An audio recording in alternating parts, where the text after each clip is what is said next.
ਸਤਿ ਸ਼੍ਰੀ ਅਕਾਲ ਜੀ ਸਾਰਿਆਂ ਨੂੰ। ਲੈ ਕੇ ਹਾਜ਼ਰ ਹਾਂ ਨਵੀਂ ਕਹਾਣੀ। ਮੇਰਾ ਨਾਮ ਨੰਦਿਤਾ ਹੈ। ਸਾਡਾ ਰੋ ਰੋ ਕੇ ਬੁਰਾ ਹਾਲ ਹੋ ਰਿਹਾ ਸੀ ਕਿਉਂਕਿ ਉਹ ਲੋਕ ਸਾਡਾ ਘਰ ਦਾ ਸਮਾਨ ਚੁੱਕ ਕੇ ਸੁੱਟ ਰਹੇ ਸੀ। ਇਹ ਸਾਰਾ ਕੁਝ ਮੇਰੇ ਤੋਂ ਬਰਦਾਸ਼ਤ ਨਹੀਂ ਹੋ ਰਿਹਾ ਸੀ। ਅਸੀਂ ਉਹਨਾਂ ਦੇ ਅੱਗੇ ਹੱਥ ਜੋੜ ਰਹੇ ਸੀ, ਉਹਨਾਂ ਦੇ ਪੈਰ ਫੜ ਰਹੇ ਸੀ ਕਿ ਪਲੀਜ਼ ਇੱਕ ਵਾਰੀ ਸਾਡੀ ਗੱਲ ਸੁਣ ਲਓ। ਪਰ ਉਹ ਲੋਕ ਇਹੀ ਕਹਿ ਰਹੇ ਸੀ ਕਿ ਸਰ ਦਾ ਆਰਡਰ ਆ ਤੁਹਾਡੇ ਘਰ ਦਾ ਸਮਾਨ ਚੁੱਕ ਕੇ ਸੁੱਟਣਾ, ਕਿਉਂਕਿ ਤੁਹਾਡਾ ਘਰ ਹੁਣ ਤੁਹਾਡਾ ਨਹੀਂ ਰਿਹਾ। ਤੁਸੀਂ ਆਪਣਾ ਸਮਾਨ ਚੁੱਕੋ ਅਤੇ ਇੱਥੋਂ ਚਲੇ ਜਾਓ। ਵੈਸੇ ਵੀ ਤੁਹਾਨੂੰ 1 ਹਫ਼ਤੇ ਦਾ ਟਾਈਮ ਦਿੱਤਾ ਗਿਆ ਸੀ। ਅਸੀਂ ਚਾਰੇ ਭੈਣਾਂ ਬਹੁਤ ਬੁਰੀ ਤਰ੍ਹਾਂ ਰੋ ਰਹੀਆਂ ਸੀ, ਪਰ ਕੋਈ ਵੀ ਸਾਡੀ ਗੱਲ ਸੁਣਨ ਨੂੰ ਤਿਆਰ ਹੀ ਨਹੀਂ ਸੀ। ਸਾਡਾ ਸਹਾਰਾ ਸਿਰਫ ਸਾਡੀ ਬਿਮਾਰ ਮਾਂ ਸੀ, ਜੋ ਜਵਾਨ ਹੁੰਦੇ ਹੋਏ ਬਿਮਾਰੀਆਂ ਨੇ ਘੇਰ ਰੱਖੀ ਸੀ। ਘਰ ਦੇ ਹਾਲਾਤ ਅਚਾਨਕ ਇੰਨੇ ਖਰਾਬ ਹੋ ਗਏ ਕਿ ਅੱਜ ਸਾਨੂੰ ਘਰ ਚੋਂ ਨਿਕਲਣ ਲਈ ਮਜਬੂਰ ਹੋਣਾ ਪਿਆ। ਮੈਂ ਆਪਣੀਆਂ ਸਾਰੀਆਂ ਭੈਣਾਂ ਤੋਂ ਵੱਡੀ ਸੀ, ਇਸ ਲਈ ਜਿੰਨਾ ਹੋ ਸਕੇ ਉਹਨਾਂ ਦੇ ਅੱਗੇ ਰਿਕੁਐਸਟ ਕਰਨ ਦੀ ਕੋਸ਼ਿਸ਼ ਕਰ ਰਹੀ ਸੀ ਕਿ ਮੈਂ ਬੜੀ ਮੁਸ਼ਕਲ ਨਾਲ ਉਹਨਾਂ ਦੇ ਪੈਰਾਂ 'ਚ ਡਿੱਗ ਕੇ ਕਿਹਾ ਕਿ ਠੀਕ ਆ, ਸਾਨੂੰ ਕੁਝ ਟਾਈਮ ਤਾਂ ਦਿਓ, ਅਸੀਂ ਪੈਸਿਆਂ ਦਾ ਬੰਦੋਬਸਤ ਕਰ ਲਵਾਂਗੇ। ਪਰ ਜੇ ਸਾਡੇ ਤੋਂ ਪੈਸਿਆਂ ਦਾ ਆ ਬੰਦੋਬਸਤ ਨਾ ਹੋਇਆ ਤਾਂ ਅਸੀਂ ਇਹ ਘਰ ਛੱਡ ਕੇ ਖੁਦ ਹੀ ਚਲੀਆਂ ਜਾਵਾਂਗੀਆਂ। ਉਹ ਦੋਨੋਂ ਆਦਮੀ ਕਹਿਣ ਲੱਗੇ ਕਿ ਜੇ ਤੁਸੀਂ ਪੈਸਿਆਂ ਦਾ ਬੰਦੋਬਸਤ ਨਾ ਕੀਤਾ ਤਾਂ ਤੁਹਾਨੂੰ ਬਚਾਉਣ ਵਾਲਾ ਕੋਈ ਵੀ ਨਹੀਂ। ਮੇਰੇ ਪਾਪਾ ਕਹਿੰਦੇ ਹੁੰਦੇ ਸੀ ਕਿ ਬੇਟੇ ਦੀ ਵਜ੍ਹਾ ਕਰਕੇ ਮੈਂ ਆਪਣੀ ਪਤਨੀ ਤੇ ਆਪਣੀਆਂ ਬੇਟੀਆਂ ਨੂੰ ਬੇਸਹਾਰਾ ਨਹੀਂ ਕਰ ਦੇਵਾਂਗਾ। ਮੈਂ ਅਜਿਹਾ ਕਦੇ ਵੀ ਨਹੀਂ ਕਰ ਸਕਦਾ। ਮੈਨੂੰ ਆਪਣੀਆਂ ਬੇਟੀਆਂ ਬਹੁਤ ਪਿਆਰੀਆਂ। ਦੇਖਿਓ, ਇੱਕ ਦਿਨ ਮੇਰੀਆਂ ਬੇਟੀਆਂ ਮੇਰਾ ਨਾਮ ਰੌਸ਼ਨ ਕਰ ਸਕਣ, ਜ਼ਰੂਰ ਕਰਨਗੀਆਂ। ਉਹ ਮੇਰਾ ਬੇਟਾ ਬਣ ਕੇ ਦਿਖਾਉਣਗੀਆਂ। ਮੈਨੂੰ ਬੇਟੇ ਦੀ ਕੋਈ ਤਮੰਨਾ ਨਹੀਂ ਆ, ਪਰ ਜੇ ਉਹ ਉੱਪਰ ਵਾਲਾ ਮੈਨੂੰ ਬੇਟਾ ਦੇਵੇਗਾ ਤਾਂ ਮੈਂ ਖੁਸ਼ੀ ਐਕਸੈਪਟ ਕਰ ਲਵਾਂਗਾ। ਪਰ ਜੇ ਉਸਨੇ ਮੈਨੂੰ ਬੇਟਾ ਨਾ ਦਿੱਤਾ ਤਾਂ ਮੈਂ ਕਦੇ ਵੀ ਆਪਣੀਆਂ ਬੇਟੀਆਂ ਨੂੰ ਖੁਦ ਤੋਂ ਦੂਰ ਨਹੀਂ ਕਰਾਂਗਾ ਅਤੇ ਨਾ ਹੀ ਉਹਨਾਂ ਦੇ ਲਈ ਆਪਣਾ ਪਿਆਰ ਘੱਟ ਕਰਾਂਗਾ। ਮੈਂ ਆਪਣੀਆਂ ਬੇਟੀਆਂ ਨੂੰ ਬੋਝ ਨਹੀਂ ਸਮਝਦਾ। ਮੇਰੀਆਂ ਬੇਟੀਆਂ ਮੇਰੀ ਤਾਕਤ ਆ। ਮੈਂ ਉਹਨਾਂ ਦੀ ਪਰਵਰਿਸ਼ ਇਕੱਲਾ ਕਰ ਸਕਦਾ। ਮੇਰੀਆਂ 4 ਬੇਟੀਆਂ ਤਾਂ ਕੀ ਹੋਇਆ, ਚਾਰਾਂ ਦੀਆਂ ਚਾਰੋਂ ਮੇਰੀਆਂ ਮਜ਼ਬੂਤ ਬਾਹਾਂ ਹਨ। ਮੇਰੇ ਪਾਪਾ ਲੋਕਾਂ ਨੂੰ ਅਜਿਹੀਆਂ ਗੱਲਾਂ ਸੁਣਾ ਦਿੰਦੇ ਸੀ ਕਿ ਲੋਕ ਆਪਣੇ ਕੰਨਾਂ 'ਤੇ ਹੱਥ ਰੱਖ ਲੈਂਦੇ ਸੀ। ਫਿਰ ਕੋਈ ਵੀ ਮੇਰੇ ਪਾਪਾ ਨਾਲ ਉਹਨਾਂ ਦੀਆਂ ਬੇਟੀਆਂ ਦੇ ਰਿਲੇਟਡ ਕੋਈ ਵੀ ਗੱਲ ਨਹੀਂ ਕਰਦਾ ਸੀ। ਸਾਡੇ ਪਾਪਾ ਸਾਨੂੰ ਬਹੁਤ ਪਿਆਰ ਕਰਦੇ ਸੀ। ਸਾਡੀ ਫੈਮਿਲੀ ਮਿਡਲ ਕਲਾਸ ਫੈਮਿਲੀ ਸੀ। ਪਾਪਾ ਕੰਪਨੀ ਵਿੱਚ ਇੰਪਲੋਇਰ ਦੀ ਨੌਕਰੀ ਕਰਦੇ ਸੀ। ਉੱਥੇ ਉਹਨਾਂ ਦੀ 80,000 ਰੁਪਈਆ ਸੈਲਰੀ ਸੀ। ਸਾਡਾ ਗੁਜ਼ਾਰਾ ਬਹੁਤ ਵਧੀਆ ਹੋ ਰਿਹਾ ਸੀ। ਮੇਰੇ ਪਾਪਾ ਬਹੁਤ ਹਿਸਾਬ ਨਾਲ ਚੱਲਣ ਵਾਲੇ ਇਨਸਾਨ ਸੀ। ਕਦੇ ਵੀ ਉਸਨੇ ਕਿਸੇ ਵੀ ਤੋਂ ਕੋਈ ਕਰਜ਼ਾ ਨਹੀਂ ਲਿਆ ਸੀ। ਉਹਨਾਂ ਨੇ ਆਪਣੀ ਕਮਾਈ ਦੇ ਨਾਲ ਹੀ ਆਪਣੀਆਂ ਸਾਰੀਆਂ ਬੇਟੀਆਂ ਦੀ ਪਰਵਰਿਸ਼ ਕੀਤੀ, ਉਹਨਾਂ ਨੂੰ ਚੰਗੇ ਸਕੂਲਾਂ 'ਚ ਪੜ੍ਹਾਇਆ। ਮੇਰੀ ਪੜ੍ਹਾਈ ਕੰਪਲੀਟ ਹੋ ਚੁੱਕੀ ਸੀ। ਮੈਂ MA ਫਾਈਨਲ ਕਰ ਚੁੱਕੀ ਸੀ ਅਤੇ ਮੇਰੇ ਤੋਂ ਛੋਟੀ ਭੈਣ ਅਜੇ BA ਕਰ ਰਹੀ ਸੀ।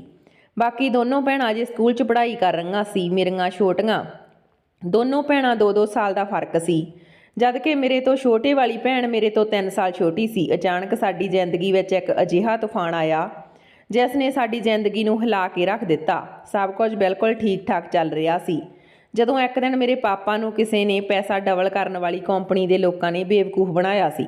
ਮੇਰੇ ਪਾਪਾ ਪੜ੍ਹੇ ਲਿਖੇ ਸੀ, ਅਜਿਹੇ ਲੋਕਾਂ ਦੀਆਂ ਗੱਲਾਂ ਵਿੱਚ ਨਹੀਂ ਆਉਂਦੇ ਸੀ, ਪਰ ਪਾਪਾ ਦੇ ਦੋਸਤ ਨੇ ਕਿਹਾ ਕਿ ਉਹਨਾਂ ਨੇ ਵੀ ਇਸ ਸਕੀਮ ਵਿੱਚ ਆਪਣੇ ਪੈਸੇ ਇਨਵੈਸਟ ਕੀਤੇ ਹਨ। ਤੂੰ ਵੀ ਪੈਸੇ ਇਨਵੈਸਟ ਕਰ ਦੇ, ਕੁਝ ਸਮੇਂ ਬਾਅਦ ਉਹ ਪੈਸੇ ਡਬਲ ਹੋ ਜਾਣਗੇ। ਤੇਰੀ 4 ਬੇਟੀਆਂ, ਤੂੰ ਆਪਣੀਆਂ ਬੇਟੀਆਂ ਦਾ ਵਿਆਹ ਵੀ ਕਰਨਾ। ਮਹਿੰਗਾਈ ਵੱਧਦੀ ਜਾ ਰਹੀ ਆ। ਆਉਣ ਵਾਲੇ ਸਮੇਂ ਵਿੱਚ ਤੂੰ ਆਪਣੀਆਂ ਬੇਟੀਆਂ ਦਾ ਵਿਆਹ ਕਿਵੇਂ ਕਰੇਂਗਾ? ਤੇਰੀਆਂ 2 ਵੱਡੀਆਂ ਬੇਟੀਆਂ ਤਾਂ ਜਵਾਨ ਹੀ ਆ, ਤੈਨੂੰ ਬਹੁਤ ਸਾਰੇ ਪੈਸਿਆਂ ਦੀ ਜ਼ਰੂਰਤ ਆ।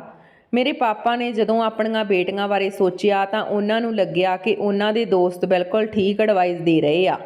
ਜਦੋਂ ਉਹਨਾਂ ਨੇ ਆਪਣੇ ਪੈਸੇ ਇਸ ਸਕੀਮ ਵਿੱਚ ਇਨਵੈਸਟ ਕੀਤੇ ਤਾਂ ਫਿਰ ਮੈਨੂੰ ਵੀ ਇਸ ਸਕੀਮ ਵਿੱਚ ਪੈਸੇ ਇਨਵੈਸਟ ਕਰਨ ਵਿੱਚ ਕੋਈ ਪਰੇਸ਼ਾਨੀ ਨਜ਼ਰ ਨਹੀਂ ਆਉਂਦੀ ਸੀ। ਪਰ ਇਸ ਸਕੀਮ ਵਿੱਚ ਇੱਕ ਇਨਸਾਨ ਨੂੰ ਲਗਭਗ 50 ਲੱਖ ਰੁਪਈਆ ਇਨਵੈਸਟ ਕਰਨਾ ਸੀ। ਹਰ ਮਹੀਨੇ 50,000 ਦੀ ਰਕਮ ਉਹਨਾਂ ਲੋਕਾਂ ਨੂੰ ਮਿਲਣ ਵਾਲੀ ਸੀ। ਇਸ ਤਰ੍ਹਾਂ ਲਗਭਗ 20 ਮਹੀਨੇ ਤੱਕ ਇਸ ਸਕੀਮ ਦੀ ਟਾਈਮਿੰਗ ਸੀ। ਸੁਣਿਆ ਸੀ ਕਿ ਲੋਕ ਬਹੁਤ ਪਹਿਲਾਂ ਇਸ ਸਕੀਮ ਵਿੱਚ ਪੈਸਾ ਇਨਵੈਸਟ ਕਰ ਚੁੱਕੇ ਆ। ਪਤਾ ਨਹੀਂ ਕਿੰਨੇ ਕੁ ਲੋਕਾਂ ਨੇ ਇਸ ਦਾ ਲਾਭ ਉਠਾ ਲਿਆ ਸੀ।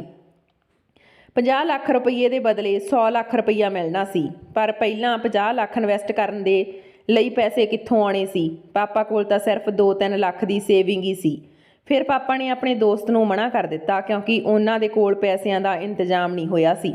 ਪਰ ਉਹਨਾਂ ਦੇ ਦੋਸਤ ਵਾਰ-ਵਾਰ ਕਹਿ ਰਹੇ ਸੀ ਕਿ ਕੁਝ ਵੀ ਕਰਕੇ ਪੈਸਿਆਂ ਦਾ ਬੰਦੋਬਸਤ ਕਰ ਲਾ। ਇਸ ਸਕੀਮ ਦਾ ਫਾਇਦਾ ਨਹੀਂ ਲਿਆ ਤਾਂ ਸਾਰੀ ਜ਼ਿੰਦਗੀ ਪਛਤਾਏਗਾ। ਉਹਨਾਂ ਲੋਕਾਂ ਨੇ ਮੇਰੇ ਪਾਪਾ ਦੇ ਦਿਮਾਗ ਵਿੱਚ ਅਜਿਹੀਆਂ ਗੱਲਾਂ ਭਰ ਦਿੱਤੀਆਂ ਕਿ ਪਾਪਾ ਉਹਨਾਂ ਦੀ ਗੱਲ ਮੰਨਣ ਦੇ ਲਈ ਤਿਆਰ ਹੋ ਗਏ। ਪਾਪਾ ਦੇ ਦੋਸਤ ਨੇ ਪਾਪਾ ਨੂੰ ਐਡਵਾਈਸ ਦਿੱਤੀ ਸੀ ਕਿ ਉਹ ਆਪਣੀ ਕੰਪਨੀ ਦੇ ਬੌਸ ਤੋਂ ਲੋਨ ਲੈ ਲਵੇ। ਮੇਰੇ ਪਾਪਾ ਨੂੰ ਉਸ ਕੰਪਨੀ ਵਿੱਚ ਜੌਬ ਕਰਦੇ ਹੋਏ ਪੂਰੇ 4 ਸਾਲ ਹੋ ਗਏ ਸੀ। ਜੇ ਪਾਪਾ ਕੰਪਨੀ ਤੋਂ ਲੋਨ ਲੈਂਦੇ ਤਾਂ ਉਹਨਾਂ ਨੂੰ ਬਹੁਤ ਆਸਾਨੀ ਨਾਲ ਮਿਲ ਜਾਣਾ ਸੀ। ਕਦੇ ਵੀ ਪਾਪਾ ਨੂੰ ਕਿਸੇ ਤੋਂ ਉਧਾਰ ਪੈਸਾ ਲੈਣ ਦੀ ਜ਼ਰੂਰਤ ਨਹੀਂ ਪਈ ਸੀ, ਪਰ ਹੁਣ ਬਹੁਤ ਪੈਸਿਆਂ ਦੀ ਜ਼ਰੂਰਤ ਸੀ। ਉਹਨਾਂ ਨੇ ਸੋਚਿਆ ਕਿ ਉਹ ਆਪਣੇ ਬੌਸ ਤੋਂ 50 ਲੱਖ ਰੁਪਏ ਦਾ ਲੋਨ ਲੈ ਲੈਣਗੇ। ਉਹਨਾਂ ਨੇ ਆਪਣੇ ਬੌਸ ਨੂੰ ਕਿਹਾ ਕਿ ਹਰ ਮਹੀਨੇ 5 ਲੱਖ ਰੁਪਈਆ 5 ਲੱਖ ਮਹੀਨੇ ਦਾ ਦਿਆ ਕਰਨ। ਮੇਰੇ ਪਾਪਾ ਨੇ ਹਿਸਾਬ ਲਗਾਇਆ ਕਿ ਉਹਨਾਂ ਕੋਲ 10 ਲੱਖ ਰੁਪਈਆ ਮਹੀਨਾ ਆਵੇਗਾ ਤਾਂ 5 ਲੱਖ ਹਰ ਮਹੀਨੇ ਆਪਣੇ ਬੌਸ ਨੂੰ ਦੇ ਕੇ ਉਹਨਾਂ ਦਾ ਲੋਨ ਵੀ ਵਾਪਸ ਕਰ ਦੇਣਗੇ ਅਤੇ ਉਹਨਾਂ ਨੂੰ ਵੀ ਪ੍ਰੋਫਿਟ ਹੁੰਦਾ ਰਹੇਗਾ। ਮੇਰੇ ਪਾਪਾ ਨੇ ਜਦੋਂ ਆਪਣੇ ਬੌਸ ਤੋਂ 50 ਲੱਖ ਰੁਪਏ ਦਾ ਲੋਨ ਲੈਣ ਦੇ ਲਈ ਕਿਹਾ ਕਿ ਹਰ ਮਹੀਨੇ 5 ਲੱਖ ਵਾਪਸ ਕਰ ਦਿਆ ਕਰਾਂਗਾ, ਤਾਂ ਇਸ ਗੱਲ 'ਤੇ ਉਹਨਾਂ ਦੇ ਬੌਸ ਉਹਨਾਂ ਨੂੰ ਲੋਨ ਦੇਣ ਦੇ ਲਈ ਤਿਆਰ ਹੋ ਗਏ। ਮੇਰੇ ਪਾਪਾ ਜਿਸ ਕੰਪਨੀ 'ਚ ਜੌਬ ਕਰਦੇ ਸੀ ਉੱਥੇ ਸਾਰੀ ਫਾਰਮੈਲਿਟੀ ਪੂਰੀ ਕਰਨ ਤੋਂ ਬਾਅਦ ਉਹਨਾਂ ਨੂੰ ਲੋਨ ਮਿਲ ਗਿਆ। ਇਸ ਤਰ੍ਹਾਂ ਪਾਪਾ ਨੂੰ ਬਿਨਾਂ ਵਿਆਜ ਤੋਂ ਕੰਪਨੀ ਨੇ 10 ਮਹੀਨਿਆਂ ਦੇ ਲਈ 50 ਲੱਖ ਦਾ ਲੋਨ ਦੇ ਦਿੱਤਾ। ਫਿਰ ਪਾਪਾ ਨੇ ਆਪਣੇ ਦੋਸਤ ਦੀ ਤਰ੍ਹਾਂ 50 ਲੱਖ ਰੁਪਈਆ ਉਸ ਸਕੀਮ ਵਿੱਚ ਲਗਾ ਦਿੱਤਾ। ਪਾਪਾ ਨੇ ਸੋਚਿਆ ਕਿ ਹੁਣ ਮੈਂ ਆਪਣੀ ਵੱਡੀ ਬੇਟੀ ਦਾ ਰਿਸ਼ਤਾ ਤੈਅ ਕਰ ਦਿੰਨਾ। 3-4 ਮਹੀਨਿਆਂ ਵਿੱਚ ਜਦੋਂ ਮੇਰੇ ਕੋਲ ਸੇਵਿੰਗ ਹੋ ਜਾਵੇਗੀ ਤਾਂ ਮੈਂ ਉਸ ਦਾ ਵਿਆਹ ਕਰ ਦੇਵਾਂਗਾ। ਪਾਪਾ ਨੇ ਮੇਰੇ ਲਈ ਰਿਸ਼ਤੇ ਲੱਭਣੇ ਸ਼ੁਰੂ ਕਰ ਦਿੱਤੇ, ਪਰ ਉਹ ਇਹ ਨਹੀਂ ਜਾਣਦੇ ਸੀ ਕਿ ਉਹਨਾਂ ਕੋਲ ਜ਼ਿੰਦਗੀ ਬਹੁਤ ਘੱਟ ਆ। ਪਰ ਪਾਪਾ ਨੂੰ ਅਜੇ ਤੱਕ ਮੇਰੇ ਹਿਸਾਬ ਨਾਲ ਕੋਈ ਮੁੰਡਾ ਨਹੀਂ ਮਿਲਿਆ ਸੀ। ਮੈਂ ਪੜ੍ਹੀ ਲਿਖੀ ਸੀ, ਸੋਹਣੀ ਸੀ।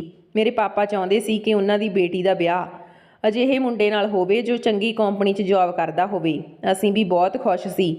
ਪਾਪਾ ਕੀ ਕਰਦੇ ਸੀ ਕੀ ਨਹੀਂ ਕਰਦੇ ਸੀ ਸਾਨੂੰ ਇਸ ਨਾਲ ਕੋਈ ਮਤਲਬ ਨਹੀਂ ਹੁੰਦਾ ਸੀ, ਕਿਉਂਕਿ ਅਸੀਂ ਚਾਰੇ ਭੈਣਾਂ ਆਪਣੀ ਲਾਈਫ ਵਿੱਚ ਮਸਤ ਰਹਿੰਦੀਆਂ ਸੀ। ਘਰ ਦੇ ਜਿੰਨੇ ਵੀ ਮੈਟਰ ਹੁੰਦੇ ਜ਼ਿਆਦਾ ਮੰਮੀ ਪਾਪਾ ਇੱਕ ਦੂਜੇ ਨਾਲ ਡਿਸਕਸ ਕਰ ਲੈਂਦੇ ਸੀ। ਵਕਤ ਇਸੇ ਤਰ੍ਹਾਂ ਲੰਘਦਾ ਗਿਆ। ਹੌਲੀ ਹੌਲੀ 1 ਮਹੀਨਾ ਹੋ ਗਿਆ ਜਦੋਂ ਪਾਪਾ ਨੂੰ ਆਪਣੇ ਪਹਿਲੇ ਮਹੀਨੇ ਦੀ ਸਕੀਮ ਵਾਲੇ ਪੈਸੇ ਮਿਲਣ ਵਾਲੇ ਸੀ। ਪਾਪਾ ਬਹੁਤ ਹੀ ਖੁਸ਼ ਸੀ, ਪਰ ਅਚਾਨਕ ਕਿਸੇ ਦੀ ਕਾਲ ਆਉਣ ਕਰਕੇ ਪਾਪਾ ਦੇ ਚਿਹਰੇ 'ਤੇ ਉਦਾਸੀ ਆ ਗਈ। ਉਹ ਕਾਲ ਕਿਸੇ ਹੋਰ ਦੀ ਨਹੀਂ ਬਲਕਿ ਪਾਪਾ ਦੇ ਦੋਸਤ ਦੀ ਸੀ। ਉਹਨਾਂ ਨੇ ਰੋਂਦੇ ਹੋਏ ਦੱਸਿਆ ਕਿ ਜਿਸ ਕੰਪਨੀ 'ਚ ਉਹਨਾਂ ਨੇ ਆਪਣੇ ਪੈਸੇ ਇਨਵੈਸਟ ਕੀਤੇ ਸੀ ਉਹ ਕੰਪਨੀ ਦੇ ਲੋਕ ਸਾਰੇ ਪੈਸੇ ਲੈ ਕੇ ਭੱਜ ਗਏ। ਹੁਣ ਉਹਨਾਂ ਦਾ ਆਫਿਸ ਵੀ ਬੰਦ ਆ, ਉੱਥੇ ਤਾਲਾ ਲੱਗਿਆ ਹੋਇਆ। ਉਹ ਲੋਕ ਕੌਣ ਸੀ, ਕਿੱਥੋਂ ਆਏ ਸੀ, ਇਸ ਬਾਰੇ ਕਿਸੇ ਨੂੰ ਕੋਈ ਨਹੀਂ ਪਤਾ। ਸੁਣਿਆ ਹੈ ਕਿ ਉਹ ਲੋਕ ਫਰਾਡ ਸੀ। ਨਿਊਜ਼ ਵਿੱਚ ਵੀ ਇਹ ਖਬਰ ਚੱਲ ਰਹੀ ਆ। ਪਾਪਾ ਤਾਂ ਇਹ ਸਭ ਕੁਝ ਸੁਣ ਕੇ ਆਪਣਾ ਸਿਰ ਫੜ ਕੇ ਬੈਠ ਗਏ। ਪਾਪਾ ਕਹਿਣ ਲੱਗੇ ਕਿ ਮੈਂ 50 ਲੱਖ ਦਾ ਕਰਜ਼ਦਾਰ ਹੋ ਗਿਆ ਹਾਂ। ਪਤਾ ਨਹੀਂ ਇਹ ਮੇਰੇ ਨਾਲ ਕੀ ਹੋ ਗਿਆ। ਮੈਂ ਆਪਣੇ ਬੌਸ ਨੂੰ ਪੈਸੇ ਕਿੱਥੋਂ ਦੇਵਾਂਗਾ। ਪਾਪਾ ਨੂੰ ਅਹਿਸਾਸ ਹੋਇਆ ਕਿ ਲਾਲਚ ਸੱਚਮੁੱਚ ਬਹੁਤ ਬੁਰਾ। ਉਹਨਾਂ ਨੇ ਆਪਣੇ ਦੋਸਤਾਂ ਦੀਆਂ ਗੱਲਾਂ ਵਿੱਚ ਨਹੀਂ ਆਉਣਾ ਚਾਹੀਦਾ ਸੀ। ਨੁਕਸਾਨ ਸਿਰਫ ਮੇਰੇ ਪਾਪਾ ਦਾ ਨਹੀਂ ਬਲਕਿ ਉਹਨਾਂ ਦੇ ਦੋਸਤਾਂ ਦਾ ਵੀ ਹੋਇਆ ਸੀ। ਉਹਨਾਂ ਲੋਕਾਂ ਦੇ ਖਿਲਾਫ ਪੁਲਿਸ ਵਿੱਚ ਰਿਪੋਰਟ ਲਿਖਵਾਈ ਗਈ, ਪਰ ਪੁਲਿਸ ਨੂੰ ਵੀ ਉਹਨਾਂ ਬਾਰੇ ਕੁਝ ਨਹੀਂ ਪਤਾ ਲੱਗਿਆ। ਪਾਪਾ ਬਹੁਤ ਰੋ ਰਹੇ ਸੀ। ਪਾਪਾ ਨੂੰ ਆਪਣੀ ਕੋਈ ਹੋਸ਼ ਨਹੀਂ ਸੀ। ਉਹਨਾਂ ਦੀ ਤਬੀਅਤ ਖਰਾਬ ਹੋ ਗਈ। ਕਈ ਦਿਨ ਤੱਕ ਪਾਪਾ ਆਫਿਸ ਵਿੱਚ ਨਹੀਂ ਜਾ ਸਕੇ। ਪਾਪਾ ਪੂਰੇ 3 ਮਹੀਨਿਆਂ ਤੱਕ ਬਿਮਾਰ ਰਹੇ। ਅਸੀਂ ਵੀ ਪਾਪਾ ਲਈ ਬਹੁਤ ਹੀ ਪਰੇਸ਼ਾਨ ਸੀ। ਪਾਪਾ ਦੇ ਇਲਾਜ 'ਤੇ ਬਹੁਤ ਸਾਰਾ ਪੈਸਾ ਲੱਗ ਰਿਹਾ ਸੀ। ਮੰਮੀ ਪਾਪਾ ਨੂੰ ਰੋਂਦੀ ਰੋਂਦੀ ਇਹ ਕਹਿੰਦੀ ਕਿ ਮੈਂ ਤੁਹਾਨੂੰ ਪੈਸਾ ਬਹੁਤ ਮਨਾ ਕੀਤਾ ਸੀ ਕਿ ਤੁਸੀਂ ਇਸ ਵਿੱਚ ਇੰਨੇ ਪੈਸੇ ਇਨਵੈਸਟ ਨਾ ਕਰੋ। ਪਾਪਾ ਨੇ ਕਿਹਾ ਕਿ ਮੈਂ ਕੀ ਕਰਦਾ। ਲਾਲਚ ਦੀ ਪੱਟੀ ਮੇਰੀਆਂ ਅੱਖਾਂ ਉੱਪਰ ਵੱਜ ਗਈ ਸੀ। ਮੈਨੂੰ ਸਮਝ ਨਹੀਂ ਆ ਰਿਹਾ ਸੀ ਕਿ ਮੈਂ ਬੌਸ ਦੇ ਪੈਸੇ ਕਿਵੇਂ ਦੇਵਾਂਗਾ। ਇੱਧਰ ਮੇਰੀ ਤਬੀਅਤ ਠੀਕ ਨਹੀਂ, ਮੈਂ ਆਫਿਸ ਵੀ ਨਹੀਂ ਜਾ ਰਿਹਾ। ਮੇਰੇ ਪਾਪਾ ਦੇ ਦੋਸਤ ਦੀ ਵੀ ਹਾਲਤ ਇਹੋ ਜਿਹੀ ਸੀ। ਉਹ ਵੀ ਬਹੁਤ ਸਦਮੇ ਵਿੱਚ ਸੀ। ਪਾਪਾ ਦੀ ਤਬੀਅਤ ਜਦੋਂ ਥੋੜ੍ਹੀ ਠੀਕ ਹੋਈ ਤਾਂ ਉਹਨਾਂ ਨੇ ਆਫਿਸ ਜਾਣਾ ਸ਼ੁਰੂ ਕਰ ਦਿੱਤਾ ਅਤੇ ਆਪਣੇ ਬੌਸ ਨਾਲ ਇਸ ਬਾਰੇ ਗੱਲ ਕੀਤੀ। ਉਸ ਵਕਤ ਪਾਪਾ ਨੂੰ ਅਹਿਸਾਸ ਹੋਇਆ ਕਿ ਉਹਨਾਂ ਦਾ ਬਹੁਤ ਘਮੰਡੀ ਇਨਸਾਨ ਆ। ਉਸਨੇ ਪਾਪਾ ਨੂੰ ਕਿਹਾ ਕਿ ਮੈਂ ਇਸ ਬਾਰੇ ਕੁਝ ਨਹੀਂ ਜਾਣਦਾ, ਮੈਨੂੰ ਤਾਂ 10 ਮਹੀਨਿਆਂ ਬਾਅਦ ਪੂਰਾ 50 ਲੱਖ ਵਾਪਸ ਚਾਹੀਦਾ। ਫਿਰ ਪਾਪਾ ਨੇ ਮੰਮੀ ਦੇ ਸਾਰੇ ਗਹਿਣੇ ਵੇਚ ਦਿੱਤੇ, ਪਰ ਇਸ ਸਭ ਨਾਲ ਵੀ ਅਜੇ ਸਿਰਫ 10 ਲੱਖ ਦਾ ਇੰਤਜ਼ਾਮ ਹੋਇਆ ਸੀ। 40 ਲੱਖ ਅਜੇ ਵੀ ਬਾਕੀ ਰਹਿੰਦਾ ਸੀ। 10 ਲੱਖ ਪਾਪਾ ਨੇ ਕੰਪਨੀ ਨੂੰ ਵਾਪਸ ਕਰ ਦਿੱਤਾ। ਹੁਣ ਸਾਡੇ ਕੋਲ ਵੇਚਣ ਦੇ ਲਈ ਕੁਝ ਵੀ ਨਹੀਂ ਸੀ। ਅਸੀਂ ਮਿਡਲ ਕਲਾਸ ਫੈਮਿਲੀ ਵਾਲੇ ਸੀ। ਸਾਡੇ ਜ਼ਿਆਦਾ ਕੋਈ ਰਿਸ਼ਤੇਦਾਰ ਵੀ ਨਹੀਂ ਸੀ। ਮੇਰੇ ਦਾਦਾ ਦਾਦੀ ਇਸ ਦੁਨੀਆ 'ਚੋਂ ਚਲੇ ਗਏ ਸੀ। ਮੇਰੇ ਪਾਪਾ ਉਹਨਾਂ ਦੀ ਇਕਲੌਤੀ ਔਲਾਦ ਸੀ। ਬਸ ਸਿਰਫ ਮੇਰੇ ਇੱਕ ਨਾਨਾ ਜੀ ਸੀ ਜੋ ਬਹੁਤ ਦੂਰ ਇੱਕ ਪਿੰਡ 'ਚ ਰਹਿੰਦੇ ਸੀ। ਇਸ ਲਈ ਸਾਡਾ ਕੋਈ ਰਿਸ਼ਤੇਦਾਰ ਵੀ ਸਾਡੀ ਮਦਦ ਨਹੀਂ ਕਰ ਸਕਦਾ ਸੀ। ਵਕਤ ਇਸੇ ਤਰ੍ਹਾਂ ਲੰਘਦਾ ਗਿਆ। ਕੰਪਨੀ ਵਾਲੇ ਪਾਪਾ ਤੋਂ ਆਪਣੇ ਪੈਸੇ ਵਾਪਸ ਮੰਗ ਰਹੇ ਸੀ। 8 ਮਹੀਨੇ ਲੰਘ ਗਏ, ਪਰ ਪਾਪਾ ਨੇ ਅਜੇ ਤੱਕ ਉਹਨਾਂ ਦੇ ਪੈਸੇ ਵਾਪਸ ਨਹੀਂ ਕੀਤੇ ਸੀ। 2 ਗੁੰਡੇ ਘਰ ਆ ਕੇ ਪਾਪਾ ਨੂੰ ਧਮਕੀ ਦੇ ਕੇ ਗਏ ਕਿ ਐਗਰੀਮੈਂਟ ਪੂਰਾ ਹੋਣ ਵਿੱਚ ਸਿਰਫ 2 ਮਹੀਨੇ ਰਹਿ ਗਏ ਆ। ਜੇ 2 ਮਹੀਨਿਆਂ ਵਿੱਚ ਕੰਪਨੀ ਦੇ ਪੈਸੇ ਵਾਪਸ ਨਾ ਕੀਤੇ ਤਾਂ ਤੇਰੇ ਘਰ ਉੱਪਰ ਕਬਜ਼ਾ ਕਰ ਲਿਆ ਜਾਵੇਗਾ। ਉਹ ਘਰ ਵਿੱਚ ਬਹੁਤ ਹੰਗਾਮਾ ਕਰਕੇ ਗਏ ਸੀ। ਸਾਡੇ ਮੁਹੱਲੇ ਵਿੱਚ ਬਹੁਤ ਇੱਜ਼ਤ ਸੀ। ਉਸ ਦਿਨ ਪਾਪਾ ਨੂੰ ਅਹਿਸਾਸ ਹੋਇਆ ਕਿ ਮੇਰੀ ਇਸ ਮੁਹੱਲੇ ਅਤੇ ਫੈਮਿਲੀ ਵਿੱਚ ਬਹੁਤ ਇਨਸਲਟ ਹੋਈ ਆ। ਪਾਪਾ ਇਹ ਸਦਮਾ ਬਰਦਾਸ਼ਤ ਨਾ ਕਰ ਸਕੇ, ਉਹਨਾਂ ਨੂੰ ਹਾਰਟ ਅਟੈਕ ਆ ਗਿਆ। ਫਿਰ ਮੈਂ ਤੇ ਮੰਮੀ ਪਾਪਾ ਨੂੰ ਜਲਦੀ ਨਾਲ ਹੌਸਪੀਟਲ ਲੈ ਕੇ ਗਏ, ਪਰ ਹੌਸਪੀਟਲ ਜਾ ਕੇ ਪਤਾ ਲੱਗਿਆ ਕਿ ਪਾਪਾ ਇਸ ਦੁਨੀਆ ਨੂੰ ਛੱਡ ਕੇ ਚਲੇ ਗਏ ਆ। ਪਾਪਾ ਦੀ ਮੌਤ ਦਾ ਸਾਨੂੰ ਬਹੁਤ ਹੀ ਦੁੱਖ ਹੋਇਆ। ਮੇਰੀ ਮੰਮੀ ਬਹੁਤ ਸੋਹਣੀ ਸੀ, ਪਰ ਪਾਪਾ ਦੀ ਮੌਤ ਤੋਂ ਬਾਅਦ ਉਸ ਦੀ ਤਬੀਅਤ ਖਰਾਬ ਰਹਿਣ ਲੱਗ ਗਈ, ਇਸ ਲਈ ਉਹ ਬਹੁਤ ਕਮਜ਼ੋਰ ਅਤੇ ਬੁੱਢੀ ਨਜ਼ਰ ਆਉਣ ਲੱਗੀ। ਜਦੋਂ ਦੀ ਪਾਪਾ ਦੀ ਮੌਤ ਹੋਈ ਸੀ ਤਾਂ ਕੰਪਨੀ ਦੇ 2 ਆਦਮੀ ਆ ਕੇ ਸਾਨੂੰ ਬਹੁਤ ਹੀ ਤੰਗ ਕਰਦੇ। ਹੁਣ ਉਹਨਾਂ ਨੇ ਮੈਨੂੰ ਆਖਰੀ ਮੌਕਾ ਦਿੱਤਾ ਸੀ ਕਿ ਜੇ ਅਸੀਂ ਚੁੱਪਚਾਪ ਇਹ ਘਰ ਖਾਲੀ ਨਾ ਕੀਤਾ ਤਾਂ ਉਹ ਲੋਕ ਸਾਨੂੰ ਧੱਕੇ ਮਾਰ ਕੇ ਘਰ ਚੋਂ ਕੱਢ ਦੇਣਗੇ। ਐਗਰੀਮੈਂਟ ਦੇ ਮੁਤਾਬਕ 10 ਮਹੀਨੇ ਤੱਕ ਉਹਨਾਂ ਦੀ ਰਕਮ ਉਹਨਾਂ ਨੂੰ ਵਾਪਸ ਚਾਹੀਦੀ ਸੀ। ਸਾਡਾ ਘਰ ਬਹੁਤ ਮਹਿੰਗਾ ਸੀ, ਪਰ ਕੰਪਨੀ ਸਿਰਫ 40 ਲੱਖ ਵਿੱਚ ਸਾਡਾ ਘਰ ਖਰੀਦਣਾ ਚਾਹੁੰਦੀ ਸੀ। ਉਹਨਾਂ ਲੋਕਾਂ ਦੀ ਨਜ਼ਰ ਸਾਡੇ ਘਰ 'ਤੇ ਸੀ। ਸੁਣਿਆ ਸੀ ਕਿ ਕੰਪਨੀ ਦਾ ਬੌਸ ਬਹੁਤ ਲਾਲਚੀ ਇਨਸਾਨ ਆ, ਉਹ ਬਹੁਤ ਅਮੀਰ ਹੈ। ਜਿੱਥੇ ਗੱਲ ਪੈਸੇ ਦੀ ਆਉਂਦੀ ਆ ਤਾਂ ਉਹ ਲੋਕਾਂ ਤੋਂ ਪੈਸੇ ਲੈ ਕੇ ਹੀ ਛੱਡਦਾ। ਇਸੇ ਟੈਨਸ਼ਨ ਵਿੱਚ ਮੈਂ ਸਾਰੀ ਰਾਤ ਰੋਂਦੀ ਰਹੀ।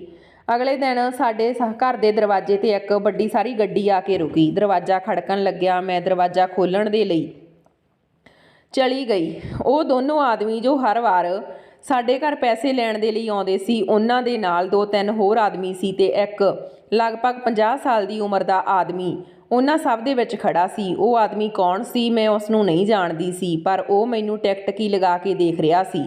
ਉਸ ਦੀ ਨਜ਼ਰ ਮੇਰੇ ਚਿਹਰੇ 'ਤੇ ਟਿਕੀ ਹੋਈ ਸੀ। ਮੈਂ ਉਹਨਾਂ ਲੋਕਾਂ ਨੂੰ ਦੇਖ ਕੇ ਘਬਰਾ ਗਈ, ਇਸ ਲਈ ਦਰਵਾਜ਼ਾ ਖੋਲ੍ਹ ਕੇ ਜਲਦੀ ਨਾਲ ਮੰਮੀ ਨੂੰ ਦੱਸਣ ਦੇ ਲਈ ਚਲੀ ਗਈ ਕਿ ਦਰਵਾਜ਼ੇ 'ਤੇ ਕੰਪਨੀ ਦੇ ਲੋਕ ਆਏ ਆ, ਕਿਉਂਕਿ ਮੈਂ ਸਮਝ ਗਈ ਸੀ ਕਿ ਇਹ ਲੋਕ ਉਹੀ ਆ। ਮੰਮੀ ਨੇ ਸਾਨੂੰ ਚਾਰਾਂ ਭੈਣਾਂ ਨੂੰ ਕਿਹਾ ਕਿ ਤੁਸੀਂ ਕਮਰੇ ਤੋਂ ਬਾਹਰ ਨਹੀਂ ਆਉਣਾ। ਮੰਮੀ ਬਾਹਰ ਹਾਲ ਵਿੱਚ ਚਲੀ ਗਈ। ਉਹ ਲੋਕ ਆ ਕੇ ਸੋਫੇ 'ਤੇ ਬੈਠ ਗਏ ਤੇ ਮੰਮੀ ਨੂੰ ਆਪਣੇ ਸਾਹਮਣੇ ਬੈਠਣ ਲਈ ਇਸ਼ਾਰਾ ਕੀਤਾ। ਮੈਂ ਇਹ ਸਭ ਕੁਝ ਖਿੜਕੀ 'ਚੋਂ ਦੇਖ ਰਹੀ ਸੀ। ਉਸਨੇ ਮੰਮੀ ਨੂੰ ਕਿਹਾ ਕਿ ਮੈਨੂੰ ਤੁਹਾਡੇ ਪਤੀ ਦੀ ਮੌਤ ਦਾ ਬਹੁਤ ਹੀ ਅਫਸੋਸ ਆ। ਦਰਅਸਲ ਮੈਂ ਉਸ ਦਾ ਬੌਸ ਹਾਂ। ਤੁਸੀਂ ਪੈਸੇ ਦਾ ਇੰਤਜ਼ਾਮ ਨਹੀਂ ਕੀਤਾ। ਮੇਰੀ ਮੰਮੀ ਨੇ ਉਸ ਦੇ ਅੱਗੇ ਹੱਥ ਜੋੜ ਲਏ ਤੇ ਕਹਿਣ ਲੱਗੀ, ਸਰ ਤੁਸੀਂ ਤਾਂ ਜਾਣਦੇ ਹੋ ਕਿ ਮੇਰੇ ਪਤੀ ਇਸੇ ਟੈਨਸ਼ਨ 'ਚ ਇਸ ਦੁਨੀਆ ਤੋਂ ਚਲੇ ਗਏ ਆ। ਸਾਡੇ ਕੋਲ ਕੁਝ ਵੀ ਨਹੀਂ, ਇਸ ਘਰ ਤੋਂ ਇਲਾਵਾ ਹੋਰ ਕੁਝ ਨਹੀਂ। ਜੇ ਤੁਸੀਂ ਸਾਡਾ ਘਰ ਵੀ ਲੈ ਲਿਆ ਤਾਂ ਅਸੀਂ ਕਿੱਥੇ ਜਾਵਾਂਗੇ। ਉਹ ਆਦਮੀ ਮੇਰੀ ਮੰਮੀ ਦੀ ਗੱਲ ਸੁਣ ਕੇ ਉੱਚੀ ਉੱਚੀ ਹੱਸਣ ਲੱਗ ਗਿਆ। ਉਸਨੇ ਕਿਹਾ ਕਿ ਇਹ ਗੱਲ ਤਾਂ ਤੁਹਾਡੇ ਪਤੀ ਨੂੰ ਪਹਿਲਾਂ ਸੋਚਣੀ ਚਾਹੀਦੀ ਸੀ। ਅਸੀਂ ਉਸ ਦੇ ਕਹਿਣ 'ਤੇ ਹੀ 50 ਲੱਖ ਦਾ ਲੋਨ ਦਿੱਤਾ ਸੀ। ਅਸੀਂ ਆਪਣੀ ਕੰਪਨੀ ਦੇ ਪਤਾ ਨਹੀਂ ਕਿੰਨੇ ਕੰਪਲਾਇਰਾਂ ਦੇ ਪੈਸੇ ਦੇ ਚੁੱਕੇ ਹਾਂ।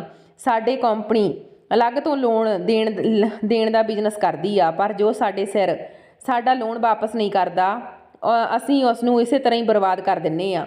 ਮੇਰੀ ਮੰਮੀ ਕਹਿਣ ਲੱਗੀ ਕਿ ਸਰ ਪਲੀਜ਼ ਇਸ ਤਰ੍ਹਾਂ ਨਾ ਕਰੋ। ਮੇਰੀਆਂ ਜਵਾਨ ਬੇਟੀਆਂ ਮੈਂ ਆਪਣੀਆਂ ਬੇਟੀਆਂ ਨੂੰ ਲੈ ਕੇ ਕਿੱਥੇ ਜਾਵਾਂਗੀ। ਉਹਨਾਂ ਦੇ ਸਿਰ 'ਤੇ ਤਾਂ ਪਿਤਾ ਦਾ ਸਾਇਆ ਵੀ ਨਹੀਂ, ਮੇਰਾ ਕੋਈ ਬੇਟਾ ਵੀ ਨਹੀਂ। ਮੈਂ ਕੀ ਕਰਾਂ। ਸਾਡੇ ਘਰ ਦਾ ਤਾਂ ਗੁਜ਼ਾਰਾ ਬੜੀ ਮੁਸ਼ਕਲ ਨਾਲ ਚੱਲਦਾ। ਪਲੀਜ਼ ਤੁਸੀਂ ਸਾਨੂੰ ਪਰੇਸ਼ਾਨ ਨਾ ਕਰੋ, ਤੁਹਾਡੇ ਪੈਸੇ ਵਾਪਸ ਕਰ ਦੇਵਾਂਗੀ। ਉਸਨੇ ਕਿਹਾ ਕਿ ਆਖਰ ਤੁਸੀਂ ਇਹ ਸਭ ਕਦੋਂ ਤੱਕ ਕਰੋਗੇ। ਤੇਰੇ ਪਤੀ ਨੇ ਜਿਉਂਦੇ ਜੀ ਮੇਰੇ ਪੈਸੇ ਨਹੀਂ ਦਿੱਤੇ ਤੇ ਹੁਣ ਤੂੰ ਕਿੱਥੋਂ ਦੇਵੇਂਗੀ। ਅਜੇ ਤੱਕ 10 ਲੱਖ ਤੋਂ ਇਲਾਵਾ ਮੇਰੇ ਕੋਲ ਕੋਈ ਪੈਸਾ ਨਹੀਂ ਆਇਆ। ਮੇਰੀ ਮੰਮੀ ਉਸ ਦੇ ਪੈਰਾਂ 'ਚ ਡਿੱਗ ਪਈ ਤੇ ਰੋ ਰਹੀ ਸੀ। ਮੈਂ ਸਾਰਾ ਕੁਝ ਖਿੜਕੀ 'ਚੋਂ ਦੇਖ ਕੇ ਬਹੁਤ ਹੀ ਅਫਸੋਸ ਵਿੱਚ ਆ ਗਈ। ਮੇਰਾ ਮਨ ਕਰ ਰਿਹਾ ਸੀ ਕਿ ਮੈਂ ਉਸ ਆਦਮੀ ਨੂੰ ਧੱਕੇ ਮਾਰ ਕੇ ਆਪਣੇ ਘਰ 'ਚੋਂ ਕੱਢ ਦੇਵਾਂ ਜੋ ਮੇਰੀ ਮੰਮੀ ਤੋਂ ਆਪਣੇ ਪੈਰਾਂ ਨੂੰ ਹੱਥ ਲਵਾ ਰਿਹਾ। ਉਹ ਬਹੁਤ ਹੀ ਘਮੰਡੀਪਣ ਵਾਲੀਆਂ ਹਰਕਤਾਂ ਕਰ ਰਿਹਾ ਸੀ। ਮੈਨੂੰ ਉਹ ਇਨਸਾਨ ਬਿਲਕੁਲ ਵੀ ਪਸੰਦ ਨਹੀਂ ਸੀ। ਉਹ ਜਿੰਨਾ ਹੀ ਅਮੀਰ ਸੀ ਓਨਾ ਹੀ ਉਸ ਦਾ ਦਿਲ ਕਠੋਰ ਸੀ। ਉਸਨੇ ਮੇਰੀ ਮੰਮੀ ਨੂੰ ਪਿੱਛੇ ਧੱਕਾ ਦੇ ਦਿੱਤਾ ਤੇ ਕਹਿਣ ਲੱਗਿਆ, ਅੱਜ ਮੈਂ ਆਪਣੇ ਬਿਜ਼ਨਸ ਦੇ ਸਿਲਸਿਲੇ ਵਿੱਚ ਸ਼ਹਿਰ ਤੋਂ ਬਾਹਰ ਜਾ ਰਿਹਾ। ਤੇਰੇ ਕੋਲ ਕੱਲ੍ਹ ਤੱਕ ਦਾ ਟਾਈਮ ਆ। ਜੇ ਤੂੰ ਪੈਸੇ ਦਾ ਇੰਤਜ਼ਾਮ ਨਾ ਕੀਤਾ ਤਾਂ ਇਸ ਘਰ ਨੂੰ ਖਾਲੀ ਕਰਨਾ ਪਵੇਗਾ। ਮੇਰੀ ਮੰਮੀ ਕਹਿਣ ਲੱਗੀ, ਪਰ ਤੁਸੀਂ ਮੇਰੇ ਘਰ ਦੇ ਪੇਪਰ ਵੀ ਆਪਣੇ ਕੋਲ ਰੱਖ ਲਏ ਆ। ਤੁਸੀਂ ਸਾਡੇ ਘਰ ਦੇ ਪੇਪਰ ਵਾਪਸ ਦੇ ਦਿਓ। ਅਸੀਂ ਇਸ ਘਰ ਨੂੰ ਵੇਚ ਕੇ ਤੁਹਾਡਾ ਲੋਨ ਵਾਪਸ ਕਰ ਦੇਵਾਂਗੇ ਤੇ ਜੇ ਸਾਨੂੰ ਪੈਸੇ ਬਚਣਗੇ ਅਸੀਂ ਕਿਤੇ ਛੋਟਾ ਜਿਹਾ ਫਲੈਟ ਖਰੀਦ ਲਵਾਂਗੇ, ਪਰ ਸਾਨੂੰ ਇਸ ਤਰ੍ਹਾਂ ਬਿਲਕੁਲ ਬੇਸਹਾਰਾ ਨਾ ਕਰੋ। ਉਹ ਕਹਿਣ ਲੱਗਿਆ, ਇਹ ਨਹੀਂ ਹੋ ਸਕਦਾ। ਤੁਹਾਡੀ ਕੋਈ ਗਰੰਟੀ ਨਹੀਂ ਕਿ ਤੁਸੀਂ ਰਾਤੋਂ ਰਾਤ ਇਸ ਘਰ ਨੂੰ ਵੇਚ ਕੇ ਕਿੱਥੇ ਭੱਜ ਜਾਓ। ਮੰਮੀ ਉਸ ਦੇ ਅੱਗੇ ਹੱਥ ਜੋੜ ਰਹੀ ਸੀ ਤੇ ਕਹਿ ਰਹੀ ਸੀ ਕਿ ਨਹੀਂ, ਅਸੀਂ ਤੁਹਾਡੇ ਨਾਲ ਕੋਈ ਗਦਾਰੀ ਨਹੀਂ ਕਰਾਂਗੇ। ਅਸੀਂ ਤੁਹਾਨੂੰ ਧੋਖੇ ਨਾਲ ਨਹੀਂ ਦੇਵਾਂਗੇ। ਉਹ ਕਹਿਣ ਲੱਗਿਆ ਕਿ ਮੈਨੂੰ ਤੁਹਾਡੇ 'ਤੇ ਕੋਈ ਭਰੋਸਾ ਨਹੀਂ। ਇਹ ਕਹਿ ਕੇ ਉਹ ਆਪਣੀਆਂ ਆਦਮੀਆਂ ਨਾਲ ਵਾਪਸ ਚਲਿਆ ਗਿਆ। ਮੰਮੀ ਰੋਂਦੀ ਰਹਿ ਗਈ। ਮੈਂ ਭੱਜ ਕੇ ਮੰਮੀ ਕੋਲ ਗਈ। ਉਸ ਮੰਮੀ ਨੂੰ ਸੰਭਾਲਣ ਦੀ ਕੋਸ਼ਿਸ਼ ਕਰ ਰਹੀ ਸੀ। ਉਹ ਦਿਨ ਸਾਡੇ ਲਈ ਬਹੁਤ ਹੀ ਮੁਸ਼ਕਲ ਨਾਲ ਗੁਜ਼ਰਿਆ ਸੀ। ਮੈਂ ਆਪਣੀਆਂ ਕਈ ਦੋਸਤਾਂ ਨੂੰ ਫੋਨ ਕੀਤੇ ਕਿ ਜੇ ਮੈਨੂੰ ਮੇਰੀਆਂ ਫਰੈਂਡਸ ਥੋੜ੍ਹੇ ਬਹੁਤੇ ਪੈਸੇ ਦੇ ਦੇਣ ਤਾਂ ਮੈਂ ਉਸ ਆਦਮੀ ਦੇ ਕੁਝ ਪੈਸੇ ਵਾਪਸ ਕਰ ਦੇਵਾਂਗੀ, ਪਰ ਕਿਤੋਂ ਵੀ ਪੈਸੇ ਦਾ ਬੰਦੋਬਸਤ ਨਹੀਂ ਹੋ ਸਕਿਆ। ਮੇਰੀ ਮੰਮੀ ਨੇ ਵੀ ਕੁਝ ਰਿਸ਼ਤੇਦਾਰਾਂ ਤੋਂ ਮਦਦ ਮੰਗੀ ਸੀ, ਪਰ ਮੰਮੀ ਦੀ ਕੋਸ਼ਿਸ਼ ਵੀ ਨਾਕਾਮਯਾਬ ਰਹੀ। ਫਿਰ ਅਗਲਾ ਦਿਨ ਆ ਗਿਆ। ਮੰਮੀ ਦੀ ਤਬੀਅਤ ਬਹੁਤ ਖਰਾਬ ਸੀ। ਮੇਰੀਆਂ ਤਿੰਨੋਂ ਭੈਣਾਂ ਕਮਰੇ ਦੇ ਅੰਦਰ ਸੀ, ਜਦ ਕਿ ਮੈਂ ਆਪਣੀ ਮੰਮੀ ਦੇ ਨਾਲ ਬਾਹਰ ਸੀ। ਹਾਲ ਵਿੱਚ ਬੈਠੀ ਸੀ। ਅਚਾਨਕ ਸਾਡਾ ਦਰਵਾਜ਼ਾ ਖੁੱਲ੍ਹਿਆ। ਉਹ ਸਾਰੇ ਲੋਕ ਘਰ ਦੇ ਅੰਦਰ ਆ ਗਏ। ਉਹਨਾਂ ਦੇ ਨਾਲ ਅੱਜ ਵੀ ਉਹ ਮਾਲਕ ਆਇਆ ਸੀ। ਮੰਮੀ ਉਹਨਾਂ ਨੂੰ ਦੇਖ ਕੇ ਬਹੁਤ ਘਬਰਾ ਗਈ। ਪਹਿਲਾਂ ਹੀ ਮੰਮੀ ਦੀ ਤਬੀਅਤ ਬਹੁਤ ਖਰਾਬ ਸੀ। ਉਹਨਾਂ ਲੋਕਾਂ ਨੂੰ ਦੇਖ ਕੇ ਮੰਮੀ ਦੇ ਸਾਹ ਤੇ ਇਹ ਤੇਜ਼ ਚੱਲਣ ਲੱਗੀ। ਮੈਂ ਮੰਮੀ ਨੂੰ ਬਹੁਤ ਸਮਝਾਇਆ ਕਿ ਮੰਮੀ, ਤੁਹਾਨੂੰ ਘਬਰਾਉਣ ਦੀ ਕੋਈ ਜ਼ਰੂਰਤ ਨਹੀਂ, ਇਹਨਾਂ ਨਾਲ ਮੈਂ ਗੱਲ ਕਰਾਂਗੀ। ਮਾਲਕ ਆਉਂਦਾ ਹੀ ਸੋਫੇ 'ਤੇ ਬੈਠ ਗਿਆ, ਜਦ ਕਿ ਉਸ ਦੇ ਨਾਲ ਆਏ ਹੋਏ ਆਦਮੀ ਇੱਧਰ ਉੱਧਰ ਉਸ ਦੇ ਇਰਦ ਗਿਰਦ ਖੜ ਗਏ। ਉਸ ਨੇ ਕਿਹਾ ਕਿ ਪੈਸੇ ਦਾ ਇੰਤਜ਼ਾਮ ਹੋਇਆ ਜਾਂ ਫਿਰ ਤੁਸੀਂ ਲੋਕ ਇਹ ਘਰ ਛੱਡ ਕੇ ਜਾਣ ਵਾਲੇ ਹੋ। ਮੈਂ ਉਹਨਾਂ ਦੇ ਅੱਗੇ ਹੱਥ ਜੋੜ ਲਏ ਤੇ ਕਿਹਾ ਕਿ ਸਰ ਪਲੀਜ਼ ਘੱਟੋ ਘੱਟ ਇਸ ਗੱਲ ਦਾ ਤਾਂ ਖਿਆਲ ਕਰ ਲਓ ਕਿ ਮੇਰੇ ਪਾਪਾ ਤੁਹਾਡੇ ਬਹੁਤ ਪੁਰਾਣੇ ਇੰਪਲਾਇਰ ਸੀ। ਤੁਹਾਨੂੰ ਸਾਡੇ ਨਾਲ ਇਸ ਤਰ੍ਹਾਂ ਨਹੀਂ ਕਰਨਾ ਚਾਹੀਦਾ। ਉਹ ਕਹਿਣ ਲੱਗਿਆ, ਮੇਰੇ ਲਈ ਪੈਸਾ ਹੀ ਸਭ ਕੁਝ ਆ, ਮੈਂ ਕਿਸੇ 'ਤੇ ਰਹਿਮ ਨਹੀਂ ਕਰਦਾ। ਮੈਂ ਉਸ ਨੂੰ ਕਿਹਾ ਕਿ ਤੁਸੀਂ ਸਾਡੇ ਨਾਲ ਧੋਖਾ ਕਰ ਰਹੇ ਹੋ। ਤੁਸੀਂ ਸਾਡੀ ਪ੍ਰਾਪਰਟੀ ਦੇ ਪੇਪਰ ਆਪਣੇ ਕੋਲ ਰੱਖੇ। ਅਸੀਂ ਇਸ ਘਰ ਨੂੰ ਵੇਚ ਕੇ ਤੁਹਾਡਾ ਲੋਨ ਵਾਪਸ ਕਰ ਸਕਦੇ ਸੀ, ਪਰ ਤੁਸੀਂ ਪੇਪਰ ਪਹਿਲਾਂ ਹੀ ਸਾਡੇ ਤੋਂ ਲੈ ਚੁੱਕੇ ਹੋ। ਸਾਡਾ ਘਰ 40 ਲੱਖ ਰੁਪਏ ਤੋਂ ਦੁੱਗਣਾ ਮਹਿੰਗਾ। ਮੇਰੀ ਗੱਲ ਸੁਣ ਕੇ ਮਾਲਕ ਉੱਚੀ ਉੱਚੀ ਹੱਸਣ ਲੱਗਿਆ। ਉਸ ਨੇ ਮੇਰੀ ਮੰਮੀ ਵੱਲ ਦੇਖ ਕੇ ਕਿਹਾ ਕਿ ਇਹ ਤੇਰੀ ਬੇਟੀ ਆ। ਮੰਮੀ ਡਰੀ ਸਹਿਮੀ ਇੱਕ ਸਾਈਡ ਬੈਠੀ ਸੀ। ਉਹ ਕਹਿਣ ਲੱਗਿਆ ਕਿ ਮੈਨੂੰ ਤੇਰੀ ਬੇਟੀ ਪਸੰਦ ਆਈ ਆ, ਬਹੁਤ ਚੰਗੀ ਤੇ ਬਹਾਦਰ ਕੁੜੀ ਆ। ਮੈਂ ਕਿਹਾ ਪਲੀਜ਼ ਸਰ ਸਾਡੇ 'ਤੇ ਰਹਿਮ ਕਰੋ, ਅਸੀਂ ਕੁਝ ਦਿਨਾਂ ਵਿੱਚ ਪੈਸੇ ਦਾ ਇੰਤਜ਼ਾਮ ਕਰ ਲਵਾਂਗੇ। ਉਹ ਬੋਲਿਆ, ਪਤਾ ਨਹੀਂ ਕਿੰਨੇ ਕੁ ਟਾਈਮ ਤੋਂ ਤੁਸੀਂ ਪੈਸਿਆਂ ਦਾ ਬੰਦੋਬਸਤ ਕਰ ਰਹੀਆਂ, ਤੁਹਾਡੇ ਤੋਂ ਕੋਈ ਬੰਦੋਬਸਤ ਨਹੀਂ ਹੋ ਰਿਹਾ। ਮੈਂ ਤੁਹਾਡੇ ਅੱਗੇ ਇੱਕ ਆਫਰ ਰੱਖਦਾ ਕਿ ਤੁਸੀਂ ਮੇਰਾ ਆਫਰ ਐਕਸੈਪਟ ਕਰੋਗਾ। ਮੈਂ ਤੇ ਮੰਮੀ ਹੈਰਾਨ ਹੋ ਕੇ ਦੇਖ ਰਹੀਆਂ ਸੀ। ਮੈਂ ਘਬਰਾ ਕੇ ਪੁੱਛਿਆ, ਕਿਹੜਾ ਆਫਰ? ਉਸ ਨੇ ਕਿਹਾ, ਤੂੰ ਮੇਰੇ ਨਾਲ ਵਿਆਹ ਕਰਵਾ ਲਾ, ਮੈਂ ਤੇਰਾ ਸਾਰਾ ਲੋਨ ਮਾਫ ਕਰ ਦੇਵਾਂਗਾ ਤੇ ਤੇਰੇ ਘਰ ਦੇ ਪੇਪਰ ਵੀ ਤੇਰੀ ਮਾਂ ਨੂੰ ਵਾਪਸ ਦੇ ਦੇਵਾਂਗਾ। ਇਹ ਗੱਲ ਸੁਣ ਕੇ ਮੇਰੇ ਹੋਸ਼ ਉੱਡ ਗਏ। ਉਸ ਦੀ ਇੰਨੀ ਹਿੰਮਤ ਕਿਵੇਂ ਹੋਈ ਇੰਨੀ ਵੱਡੀ ਗੱਲ ਕਹਿਣ ਦੀ? ਉਸ ਦੀ ਉਮਰ ਮੇਰੇ ਤੋਂ ਡਬਲ ਸੀ। ਉਹ ਮੇਰੇ ਪਾਪਾ ਦੀ ਉਮਰ ਦਾ ਸੀ। ਮੇਰੀ ਮੰਮੀ ਨੇ ਮੈਨੂੰ ਆਪਣੇ ਗਲ ਨਾਲ ਲਾ ਲਿਆ। ਮੰਮੀ ਕਹਿਣ ਲੱਗੀ, ਨਹੀਂ ਨਹੀਂ ਸਰ, ਇਸ ਤਰ੍ਹਾਂ ਨਾ ਕਰੋ, ਮੈਂ ਪੈਸੇ ਦਾ ਇੰਤਜ਼ਾਮ ਕਰ ਲਵਾਂਗੀ। ਤੁਸੀਂ ਕਿੱਥੇ ਤੇ ਮੇਰੀ ਬੇਟੀ ਕਿੱਥੇ? ਇਸ 'ਤੇ ਤੁਸੀਂ ਨਜ਼ਰ ਨਾ ਰੱਖੋ। ਉਸ ਆਦਮੀ ਦੀ ਗੱਲ ਸੁਣ ਕੇ ਮੈਂ ਤਾਂ ਸਹਿਮ ਗਈ। ਉਹ ਉੱਚੀ ਉੱਚੀ ਹੱਸਣ ਲੱਗਿਆ ਤੇ ਕਹਿਣ ਲੱਗਿਆ, ਤੇਰੀ ਬੇਟੀ ਨਾਲ ਕੁਝ ਗਲਤ ਨਹੀਂ ਕਰ ਰਿਹਾ। ਉਸ ਨਾਲ ਵਿਆਹ ਕਰਵਾ ਕੇ ਇੱਜ਼ਤ ਨਾਲ ਆਪਣੀ ਪਤਨੀ ਬਣਾ ਕੇ ਘਰੇ ਲਿਜਾਣਾ ਚਾਹੁੰਦਾ। ਤੂੰ ਚਾਹੇ ਤਾਂ ਆਪਣੀ ਬੇਟੀ ਦਾ ਵਿਆਹ ਮੇਰੇ ਨਾਲ ਕਰ ਦੇ, ਇਸ ਵਿੱਚ ਤੇਰਾ ਹੀ ਫਾਇਦਾ। ਤੇਰਾ ਸਾਰਾ ਕਰਜ਼ਾ ਮਾਫ ਕਰ ਦੇਵਾਂਗਾ ਤੇ ਤੇਰਾ ਘਰ ਵੀ ਤੈਨੂੰ ਮਿਲ ਜਾਵੇਗਾ। ਸੋਚ, ਜੇ ਤੂੰ ਮੇਰਾ ਆਫਰ ਐਕਸੈਪਟ ਨਹੀਂ ਕੀਤਾ ਤਾਂ ਮੈਂ ਤੈਨੂੰ ਇਸ ਘਰ ਵਿੱਚੋਂ ਕੱਢ ਦੇਵਾਂਗਾ। ਤੇਰੀਆਂ ਜਵਾਨ ਬੇਟੀਆਂ, ਤੂੰ ਆਪਣੀਆਂ ਬੇਟੀਆਂ ਨੂੰ ਲੈ ਕੇ ਦਰ ਦੀਆਂ ਠੋਕਰਾਂ ਖਾਵੇਂਗੀ। ਜੇਕਰ ਮੈਂ ਜਾਣਦਾ ਤੂੰ ਮੇਰੇ ਆਉਣ ਤੋਂ ਪਹਿਲਾਂ ਪੈਸੇ ਦਾ ਇੰਤਜ਼ਾਮ ਕਰਦੀ ਹੋਵੇਂਗੀ, ਆਪਣੇ ਰਿਸ਼ਤੇਦਾਰਾਂ ਤੇ ਦੋਸਤਾਂ ਮਿੱਤਰਾਂ ਤੋਂ ਮਦਦ ਵੀ ਮੰਗੀ ਹੋਵੇਗੀ, ਪਰ ਉਹਨਾਂ ਨੇ ਤੇਰੀ ਕੋਈ ਮਦਦ ਨਹੀਂ ਕੀਤੀ ਹੋਵੇਗੀ। ਸੋਚ, ਜੇ ਤੂੰ ਆਪਣੀ ਬੇਟੀਆਂ ਨੂੰ ਲੈ ਕੇ ਇੱਧਰ ਉੱਧਰ ਫਿਰੇਂਗੀ ਫਿਰ ਵੀ ਤੇਰੀ ਕੋਈ ਮਦਦ ਨਹੀਂ ਕਰੇਗਾ। ਤੇਰੀਆਂ ਬੇਟੀਆਂ ਦਾ ਵਿਆਹ ਵੀ ਨਹੀਂ ਹੋਵੇਗਾ। ਲੋਕ ਤੇਰੇ ਤੇ ਤੇਰੀਆਂ ਬੇਟੀਆਂ ਬਾਰੇ ਤਰ੍ਹਾਂ ਤਰ੍ਹਾਂ ਦੀਆਂ ਗੱਲਾਂ ਕਰਨਗੇ। ਇਸ ਤੋਂ ਬਿਹਤਰ ਆ ਕਿ ਤੂੰ ਆਪਣੀ ਬੇਟੀ ਦਾ ਵਿਆਹ ਮੇਰੇ ਨਾਲ ਕਰ ਦੇ। ਮੇਰਾ ਤੇਰੀ ਬੇਟੀ ਦੇ ਦਿਲ ਆ ਗਿਆ। ਜਿਸ ਚੀਜ਼ 'ਤੇ ਮੇਰਾ ਦਿਲ ਆ ਜਾਂਦਾ ਮੈਂ ਉਸ ਨੂੰ ਹਾਸਲ ਕਰਕੇ ਹੀ ਰਹਿਣਾ। ਉਹ ਇਹ ਆਫਰ ਦੇ ਕੇ ਚਲਾ ਗਿਆ। ਸਾਨੂੰ ਸੋਚਣ ਦੇ ਲਈ ਉਸਨੇ 2 ਦਿਨ ਦਾ ਟਾਈਮ ਦਿੱਤਾ। ਅਸੀਂ ਹੋਰ ਜ਼ਿਆਦਾ ਮੁਸੀਬਤ ਵਿੱਚ ਫਸ ਗਈਆਂ ਸੀ। ਸਾਡਾ ਰੋ ਰੋ ਕੇ ਬੁਰਾ ਹਾਲ ਹੋ ਚੁੱਕਿਆ ਸੀ। ਮੰਮੀ ਕਹਿ ਰਹੀ ਸੀ ਕਿ ਮੈਂ ਮਰ ਜਾਵਾਂਗੀ, ਪਰ ਤੈਨੂੰ ਉਸ ਆਦਮੀ ਦੇ ਹਵਾਲੇ ਨਹੀਂ ਕਰਾਂਗੀ। ਮੰਮੀ ਨੇ ਕਿਹਾ ਕਿ ਆਪਣਾ ਸਮਾਨ ਪੈਕ ਕਰ ਲਓ, ਇਸ ਘਰ ਨੂੰ ਛੱਡ ਕੇ ਚਲੇ ਜਾਵਾਂਗੇ। ਮੈਂ ਮੰਮੀ ਨੂੰ ਕਿਹਾ, ਮੰਮੀ ਇਸ ਤਰ੍ਹਾਂ ਨਹੀਂ ਹੋ ਸਕਦਾ, ਇਹ ਘਰ ਆਪਣਾ ਪਾਪਾ ਨੇ ਇਸ ਘਰ ਨੂੰ ਬਹੁਤ ਹੀ ਮਿਹਨਤ ਨਾਲ ਬਣਾਇਆ ਸੀ ਤੇ ਤੁਸੀਂ ਕਿੰਨੇ ਪਿਆਰ ਨਾਲ ਇਸ ਘਰ ਨੂੰ ਸਜਾਇਆ। ਪਾਪਾ ਇਸ ਘਰ ਨੂੰ ਕਿਵੇਂ ਛੱਡ ਕੇ ਸਕਦੇ ਆ? ਮੰਮੀ ਨੇ ਪਿਆਰ ਨਾਲ ਮੇਰੀ ਗੱਲ 'ਤੇ ਹੱਥ ਰੱਖਿਆ ਤੇ ਕਹਿਣ ਲੱਗੀ, ਮੇਰੀ ਬੱਚੀ, ਤੈਨੂੰ ਮੈਂ ਕਿਵੇਂ ਉਸ ਦਰਿੰਦੇ ਦੇ ਹਵਾਲੇ ਕਰ ਸਕਦੀ ਹਾਂ? ਪਤਾ ਨਹੀਂ ਉਹ ਤੇਰੇ ਨਾਲ ਕੀ ਕਰੇਗਾ। ਉਹ ਤੇਰੇ ਤੋਂ ਬਹੁਤ ਵੱਡੀ ਉਮਰ ਦਾ, ਤੇਰੀ ਜ਼ਿੰਦਗੀ ਬਰਬਾਦ ਹੁੰਦੀ ਮੈਂ ਨਹੀਂ ਦੇਖ ਸਕਦੀ। ਮੈਂ ਮੰਮੀ ਨੂੰ ਕਿਹਾ, ਮੰਮੀ ਮੈਨੂੰ ਲੱਗਦਾ ਕਿ ਸਾਨੂੰ ਉਸ ਦਾ ਆਫਰ ਐਕਸੈਪਟ ਕਰ ਲੈਣਾ ਚਾਹੀਦਾ, ਕਿਉਂਕਿ ਸਾਡੇ ਕੋਲ ਇਸ ਤੋਂ ਇਲਾਵਾ ਹੋਰ ਕੋਈ ਰਸਤਾ ਨਹੀਂ।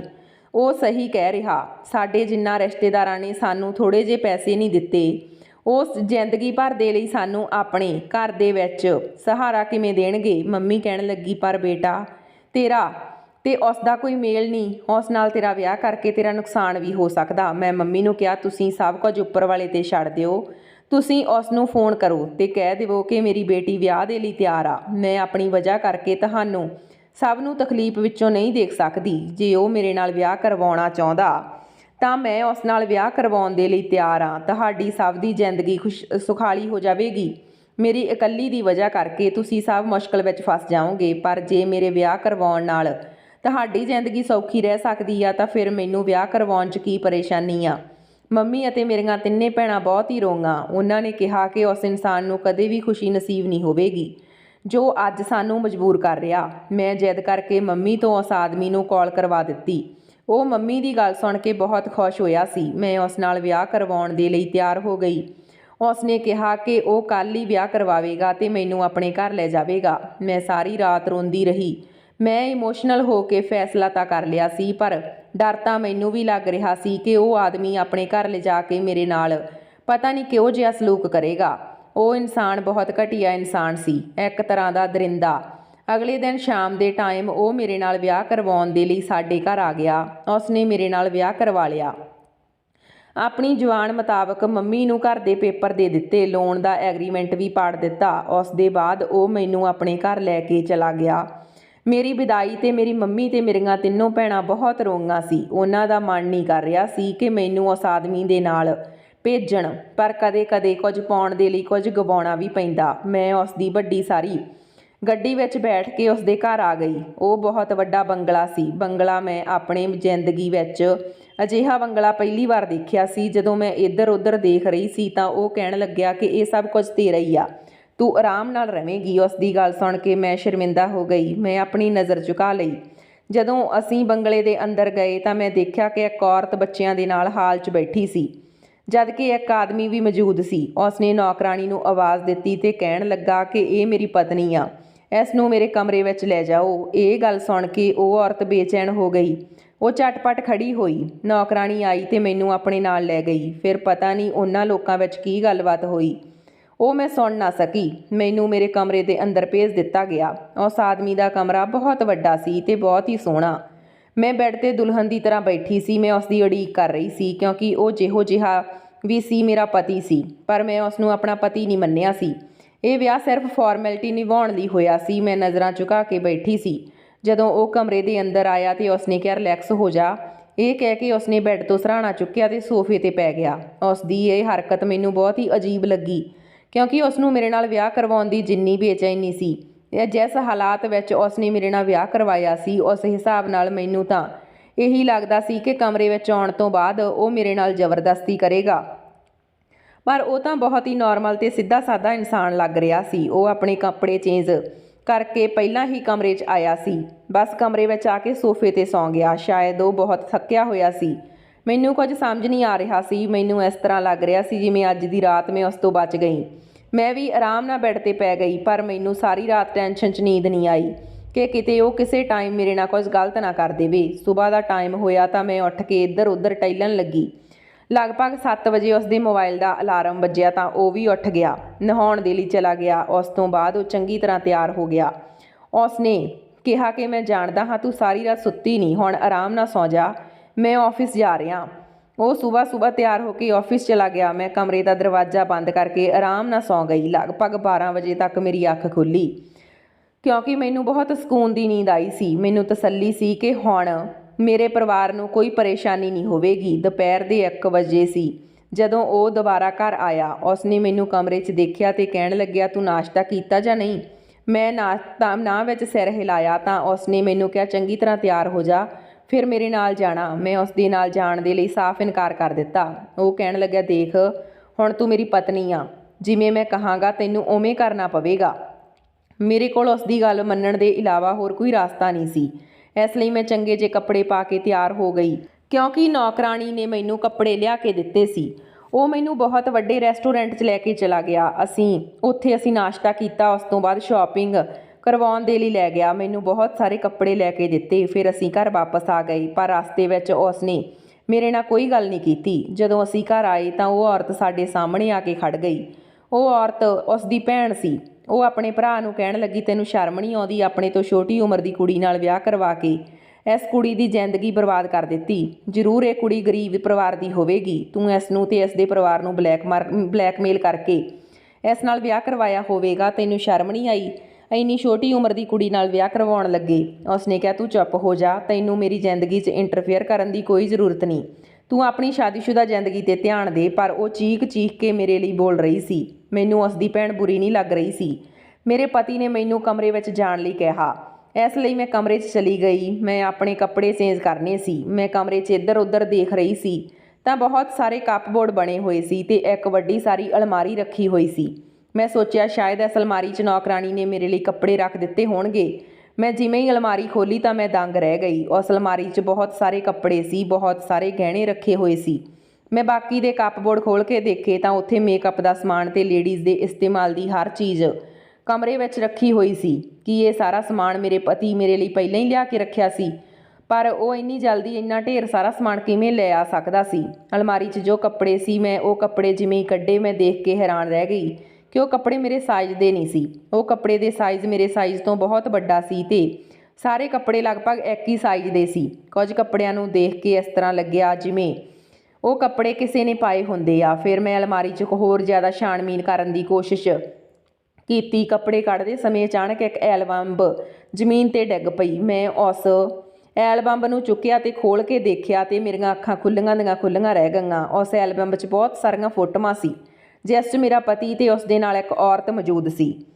ਇਹ ਔਰਤ ਬਹੁਤ ਹੀ ਸੋਹਣੀ ਸੀ, ਜਿਸ ਨੂੰ ਦੇਖ ਕੇ ਚੰਗੀ ਤਰ੍ਹਾਂ ਅੰਦਾਜ਼ਾ ਲਗਾਇਆ ਜਾ ਸਕਦਾ ਸੀ ਕਿ ਉਹ ਔਰਤ ਕੋਈ ਹੋਰ ਨਹੀਂ ਬਲਕਿ ਮੇਰੇ ਪਤੀ ਦੀ ਪਤਨੀ ਆ। ਇਹ ਉਸ ਦੇ ਵਿਆਹ ਦੀ ਐਲਬਮ ਸੀ। ਉਸ 'ਤੇ ਉਹਨਾਂ ਦੋਹਾਂ ਦਾ ਨਾਮ ਵੀ ਲਿਖਿਆ ਸੀ, ਜਤਿਨ ਵੈਡਸ ਪ੍ਰਿਯੰਕਾ। ਇਸ ਦਾ ਮਤਲਬ ਕਿ ਮੇਰੇ ਪਤੀ ਦਾ ਪਹਿਲਾਂ ਵੀ ਵਿਆਹ ਹੋ ਚੁੱਕਿਆ ਸੀ। ਮੈਨੂੰ ਲੱਗਿਆ ਸ਼ਾਇਦ ਉਸਨੇ ਸਾਰੀ ਜ਼ਿੰਦਗੀ ਵਿਆਹ ਨਹੀਂ ਕਰਵਾਇਆ ਸੀ ਤਾਂ ਹੀ ਉਸਨੇ ਮੇਰੇ ਨਾਲ ਵਿਆਹ ਕਰਵਾਇਆ। ਪਰ ਹੁਣ ਉਸ ਦੀ ਪਤਨੀ ਕਿੱਥੇ ਸੀ? ਮੈਨੂੰ ਤਾਂ ਘਰ ਵਿੱਚ ਉਸ ਦੀ ਭੈਣ ਤੋਂ ਇਲਾਵਾ ਹੋਰ ਕੋਈ ਵੀ ਦਿਖਾਈ ਨਹੀਂ ਦਿੰਦਾ ਸੀ। ਮੈਂ ਅਜੇ ਇਹ ਐਲਬਮ ਦੇਖ ਹੀ ਰਹੀ ਸੀ, ਜਤਨ ਕਮਰੇ ਦੇ ਅੰਦਰ ਆ ਗਿਆ। ਮੈਂ ਘਬਰਾ ਕੇ ਐਲਬਮ ਪਿੱਛੇ ਕਰ ਲਈ, ਪਰ ਉਹ ਇਹ ਦੇਖ ਚੁੱਕਿਆ ਸੀ ਕਿ ਮੈਂ ਅਲਮਾਰੀ ਦੀ ਤਲਾਸ਼ੀ ਲੈ ਰਹੀ ਸੀ। ਉਸਨੇ ਮੈਨੂੰ ਅਜੀਬ ਨਜ਼ਰਾਂ ਨਾਲ ਦੇਖਿਆ ਤੇ ਕਹਿਣ ਲੱਗਿਆ, ਤੂੰ ਕੀ ਕਰ ਰਹੀ ਸੀ? ਮੈਂ ਘਬਰਾ ਰਹੀ ਸੀ। ਉਹ ਸਮਝ ਗਿਆ ਕਿ ਮੈਂ ਕੁਝ ਛੁਪਾਉਣ ਦੀ ਕੋਸ਼ਿਸ਼ ਕਰ ਰਹੀ ਹਾਂ। ਉਸਨੇ ਮੈਨੂੰ ਕਿਹਾ ਕਿ ਤੂੰ ਜੋ ਛੁਪਾ ਰਹੀ ਆ ਉਹ ਮੈਨੂੰ ਦਿਖਾ ਦੇ, ਨਹੀਂ ਤਾਂ ਚੰਗਾ ਨਹੀਂ ਹੋਵੇਗਾ। ਮੈਂ ਡਰ ਗਈ, ਇਸ ਲਈ ਮੈਂ ਜਲਦੀ ਨਾਲ ਐਲਬਮ ਦੇ ਦਿੱਤੀ। ਉਸਨੇ ਉਹ ਐਲਬਮ ਫੜ ਲਈ ਤੇ ਵਾਪਸ ਅਲਮਾਰੀ 'ਚ ਰੱਖ ਦਿੱਤੀ। ਮੈਂ ਕਿਹਾ, ਤੁਸੀਂ ਪਹਿਲਾਂ ਤੋਂ ਸ਼ਾਦੀशुदा ਹੋ, ਫਿਰ ਤੁਸੀਂ ਮੇਰੇ ਨਾਲ ਵਿਆਹ ਕਿਉਂ ਕਰਵਾਇਆ? ਮੇਰੀ ਜ਼ਿੰਦਗੀ ਬਰਬਾਦ ਕਿਉਂ ਕੀਤੀ? ਤੁਹਾਡੀ ਪਤਨੀ ਕਿੱਥੇ ਆ ਤੇ ਤੁਹਾਡੀ ਭੈਣ ਇਸ ਤਰ੍ਹਾਂ ਕਿਉਂ ਲੜ ਰਹੀ ਸੀ? ਪਰ ਉਸਨੇ ਮੇਰੀ ਇੱਕ ਵੀ ਗੱਲ ਦਾ ਜਵਾਬ ਨਹੀਂ ਦਿੱਤਾ ਤੇ ਉਹ ਕਮਰੇ 'ਚੋਂ ਬਾਹਰ ਨਿਕਲ ਗਿਆ ਤੇ ਅਲਮਾਰੀ ਨੂੰ ਲੌਕ ਕਰ ਦਿੱਤਾ ਤੇ ਮੇਰੀ ਸਖਤੀ ਨਾਲ ਬੋਲ ਦਿੱਤਾ ਕਿ ਇਸ ਕਮਰੇ ਦੇ ਕਿਸੇ ਵੀ ਸਮਾਨ ਨਾਲ ਛੇੜਛਾੜ ਕਰਨ ਦੀ ਕੋਸ਼ਿਸ਼ ਕੀਤੀ ਤਾਂ ਤੇਰੇ ਲਈ ਚੰਗਾ ਨਹੀਂ ਹੋਵੇਗਾ। ਸਮਾਨ ਜਿਵੇਂ ਹੀ ਪਿਆ ਸੀ ਉਵੇਂ ਹੀ ਰਹਿਣ ਦੇ। ਹੁਣ ਮੈਂ ਸਮਝ ਗਈ ਕਿ ਸਮਾਨ ਉਸ ਦੀ ਪਤਨੀ ਦਾ, ਮੇਰਾ ਨਹੀਂ। ਮੈਂ ਜ਼ਿਆਦਾਤਰ ਕਮਰੇ ਵਿੱਚ ਹੀ ਰਹਿੰਦੀ ਸੀ। ਉਸ ਦੀ ਭੈਣ ਮੇਰੇ ਨਾਲ ਬਹੁਤ ਹਮਦਰਦੀ ਜਤਾਉਂਦੀ। ਉਹ ਹਮੇਸ਼ਾ ਇਹੀ ਕਹਿੰਦੀ ਕਿ ਜਿੰਨਾ ਹੋ ਸਕੇ ਇਸ ਆਦਮੀ ਤੋਂ ਦੂਰ ਰਹਿਣਾ। ਜੇ ਤੂੰ ਚਾਹੇ ਤਾਂ ਇਸ ਨੂੰ ਛੱਡ ਵੀ ਸਕਦੀ ਆ। ਮੈਂ ਜਾਣਦੀ ਹਾਂ ਉਸਨੇ ਜ਼ਬਰਦਸਤੀ ਤੇਰੇ ਨਾਲ ਵਿਆਹ ਕਰਵਾਇਆ ਹੋਵੇਗਾ। ਮੈਂ ਉਸਨੂੰ ਦੱਸ ਦਿੱਤਾ ਕਿ ਉਸਦੇ ਭਰਾ ਨੇ ਮੇਰੇ ਨਾਲ ਕੀ ਕੀਤਾ। ਉਸਨੇ ਮੈਨੂੰ ਕਿਹਾ ਕਿ ਮੇਰਾ ਭਰਾ ਇਨਸਾਨ ਨਹੀਂ ਬਲਕਿ ਇੱਕ ਦਰਿੰਦਾ। ਦੇਖ ਮੇਰੀ ਮੰਨ, ਤੂੰ ਇੱਥੋਂ ਭੱਜ ਜਾ। ਮੈਂ ਉਸ ਦੀ ਗੱਲ ਬੜੇ ਧਿਆਨ ਨਾਲ ਸੁਣਦੀ ਸੀ। ਪਰ ਵਿਆਹ ਦੇ ਬਾਅਦ ਜਤਿਨ ਨੇ ਮੈਨੂੰ ਕਿਸੇ ਵੀ ਤਰ੍ਹਾਂ ਦਾ ਕੋਈ ਨੁਕਸਾਨ ਨਹੀਂ ਪਹੁੰਚਾਇਆ ਸੀ। ਹਾਲਾਂਕਿ ਮੇਰੇ ਵਿਆਹ ਨੂੰ 2 ਮਹੀਨੇ ਹੋ ਗਏ ਸੀ, ਬਲਕਿ ਉਹ ਤਾਂ ਮੈਨੂੰ ਮੇਰੀ ਫੈਮਿਲੀ ਨਾਲ ਮਿਲਵਾਉਣ ਦੇ ਲਈ ਵੀ ਲੈ ਕੇ ਜਾਂਦਾ ਸੀ। ਫਿਰ ਉਸ ਦੀ ਭੈਣ ਉਸ ਬਾਰੇ ਅਜਿਹੀਆਂ ਗੱਲਾਂ ਕਿਉਂ ਕਰਦੀ ਸੀ?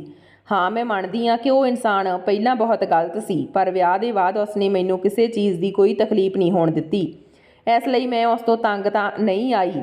ਮੇਰੀ ਉਸ ਦੇ ਨਾਲ ਜ਼ਿੰਦਗੀ ਬਸ ਨੋਰਮਲ ਲੰਘ ਰਹੀ ਸੀ। ਮੈਨੂੰ ਉਸ ਨੂੰ ਆਪਣਾ ਪਤੀ ਮੰਨਣ ਦਾ ਮਨ ਵੀ ਨਹੀਂ ਕਰਦਾ ਸੀ, ਪਰ ਸ਼ਰਤ ਦੇ ਮੁਤਾਬਕ ਮੈਨੂੰ ਉਸਨੇ ਆਪਣੀ ਪਤਨੀ ਬਣਾ ਕੇ ਰੱਖਿਆ ਸੀ। ਪਰ ਜੇ ਮੈਂ ਉਸ ਨੂੰ ਛੱਡ ਕੇ ਭੱਜ ਜਾਂਦੀ ਤੇ ਸ਼ਾਇਦ ਉਹ ਮੇਰੀ ਫੈਮਿਲੀ ਨੂੰ ਫਿਰ ਨੁਕਸਾਨ ਪਹੁੰਚਾ ਸਕਦਾ ਸੀ, ਕਿਉਂਕਿ ਉਸ ਦੇ ਕੋਲ ਬਹੁਤ ਦੌਲਤ ਸੀ।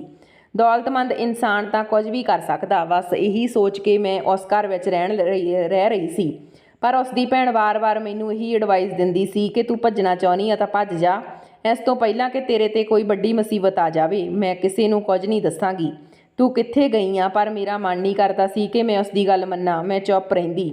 ਮੈਂ ਆਪਣੀ ਨਨਾਣ ਦੀਆਂ ਗੱਲਾਂ 'ਤੇ ਕੋਈ ਧਿਆਨ ਨਹੀਂ ਦਿੰਦੀ ਸੀ। ਜਦ ਕਿ ਜਤਿਨ ਵੀ ਆਪਣੀ ਭੈਣ ਨਾਲ ਗੱਲ ਕਰਦਾ ਸੀ ਤੇ ਉਹ ਆਪਣੀ ਭੈਣ ਨੂੰ ਬੜੀ ਅਜੀਬ ਜਿਹੀ ਨਜ਼ਰ ਨਾਲ ਦੇਖਦਾ ਸੀ। ਮੈਨੂੰ ਕਮਰੇ 'ਚ ਜਾਣ ਦੇ ਲਈ ਕਹਿ ਦਿੰਦਾ। ਉਸਨੇ ਇੱਕ ਵਾਰ ਮੈਨੂੰ ਇਹ ਵੀ ਕਿਹਾ ਕਿ ਮੇਰੀ ਭੈਣ ਨਾਲ ਜ਼ਿਆਦਾ ਗੱਲ ਨਾ ਕਰਿਆ ਕਰ, ਉਹ ਆਪਣੇ ਘਰ-ਬਾਰ ਛੱਡ ਕੇ ਸਾਡੇ ਘਰ ਵਿੱਚ ਰਹਿੰਦੀ ਆ, ਸਾਡੇ ਘਰ ਦੀ ਸੁੱਖ ਸ਼ਾਂਤੀ ਖਰਾਬ ਕਰਨਾ ਚਾਹੁੰਦੀ ਆ। ਇਹ ਗੱਲ ਕਹਿ ਕੇ ਉਹ ਚੁੱਪ ਹੋ ਜਾਂਦਾ। ਇੱਕ ਦਿਨ ਮੇਰੀ ਨਨਾਣ ਮੇਰੇ ਕੋਲ ਆਈ ਤੇ ਮੈਨੂੰ ਕਹਿਣ ਲੱਗੀ ਕਿ ਮੈਨੂੰ ਇਸ ਤਰ੍ਹਾਂ ਲੱਗਦਾ ਜਿਵੇਂ ਮੇਰੇ ਭਰਾ ਨਾਲ ਤੂੰ ਪਿਆਰ ਕਰਨ ਲੱਗ ਗਈ ਆ, ਤਾਂ ਹੀ ਤੂੰ ਮੇਰੀ ਇੰਨੀ ਵਾਰ ਕਹਿਣ 'ਤੇ ਘਰ ਛੱਡ ਕੇ ਨਹੀਂ ਜਾ ਰਹੀ। ਉਸਨੇ ਮੈਨੂੰ ਕਿਹਾ ਕਿ ਤੂੰ ਖਾਣਾ ਨਹੀਂ ਬਣਾਉਂਦੀ। ਮੈਂ ਹੈਰਾਨ ਹੋ ਕੇ ਉਸ ਵੱਲ ਦੇਖਿਆ ਤੇ ਕਿਹਾ, ਨਹੀਂ ਇੰਨੇ ਸਾਰੇ ਨੌਕਰ ਆ, ਉਹ ਮੈਨੂੰ ਕੋਈ ਕੰਮ ਕਰਨ ਨਹੀਂ ਦਿੰਦੇ। ਮੈਨੂੰ ਖਾਣਾ ਬਣਾਉਣਾ ਆਉਂਦਾ। ਉਹ ਕਹਿਣ ਲੱਗੀ ਜਤਿਨ ਨੂੰ ਨੌਕਰਾਂ ਦੇ ਹੱਥ ਦਾ ਖਾਣਾ ਪਸੰਦ ਨਹੀਂ, ਕਿਉਂਕਿ ਉਸ ਦੀ ਪਹਿਲੀ ਪਤਨੀ ਉਸ ਦੇ ਲਈ ਆਪਣੇ ਹੱਥਾਂ ਨਾਲ ਖਾਣਾ ਬਣਾਉਂਦੀ ਸੀ। ਮੈਂ ਉਸ ਦੀ ਗੱਲ ਸੁਣ ਕੇ ਬੜੀ ਅਜੀਬ ਨਜ਼ਰ ਨਾਲ ਉਸ ਨੂੰ ਦੇਖ ਰਹੀ ਸੀ। ਇਸ ਤੋਂ ਪਹਿਲਾਂ ਕਿ ਮੈਂ ਉਸ ਨੂੰ ਕੋਈ ਸਵਾਲ ਕਰਦੀ, ਉਸ ਨੇ ਮੈਨੂੰ ਖੁਦ ਹੀ ਦੱਸ ਦਿੱਤਾ ਕਿ ਜਤਿਨ ਦਾ 10 ਸਾਲ ਪਹਿਲਾਂ ਵਿਆਹ ਹੋਇਆ ਸੀ।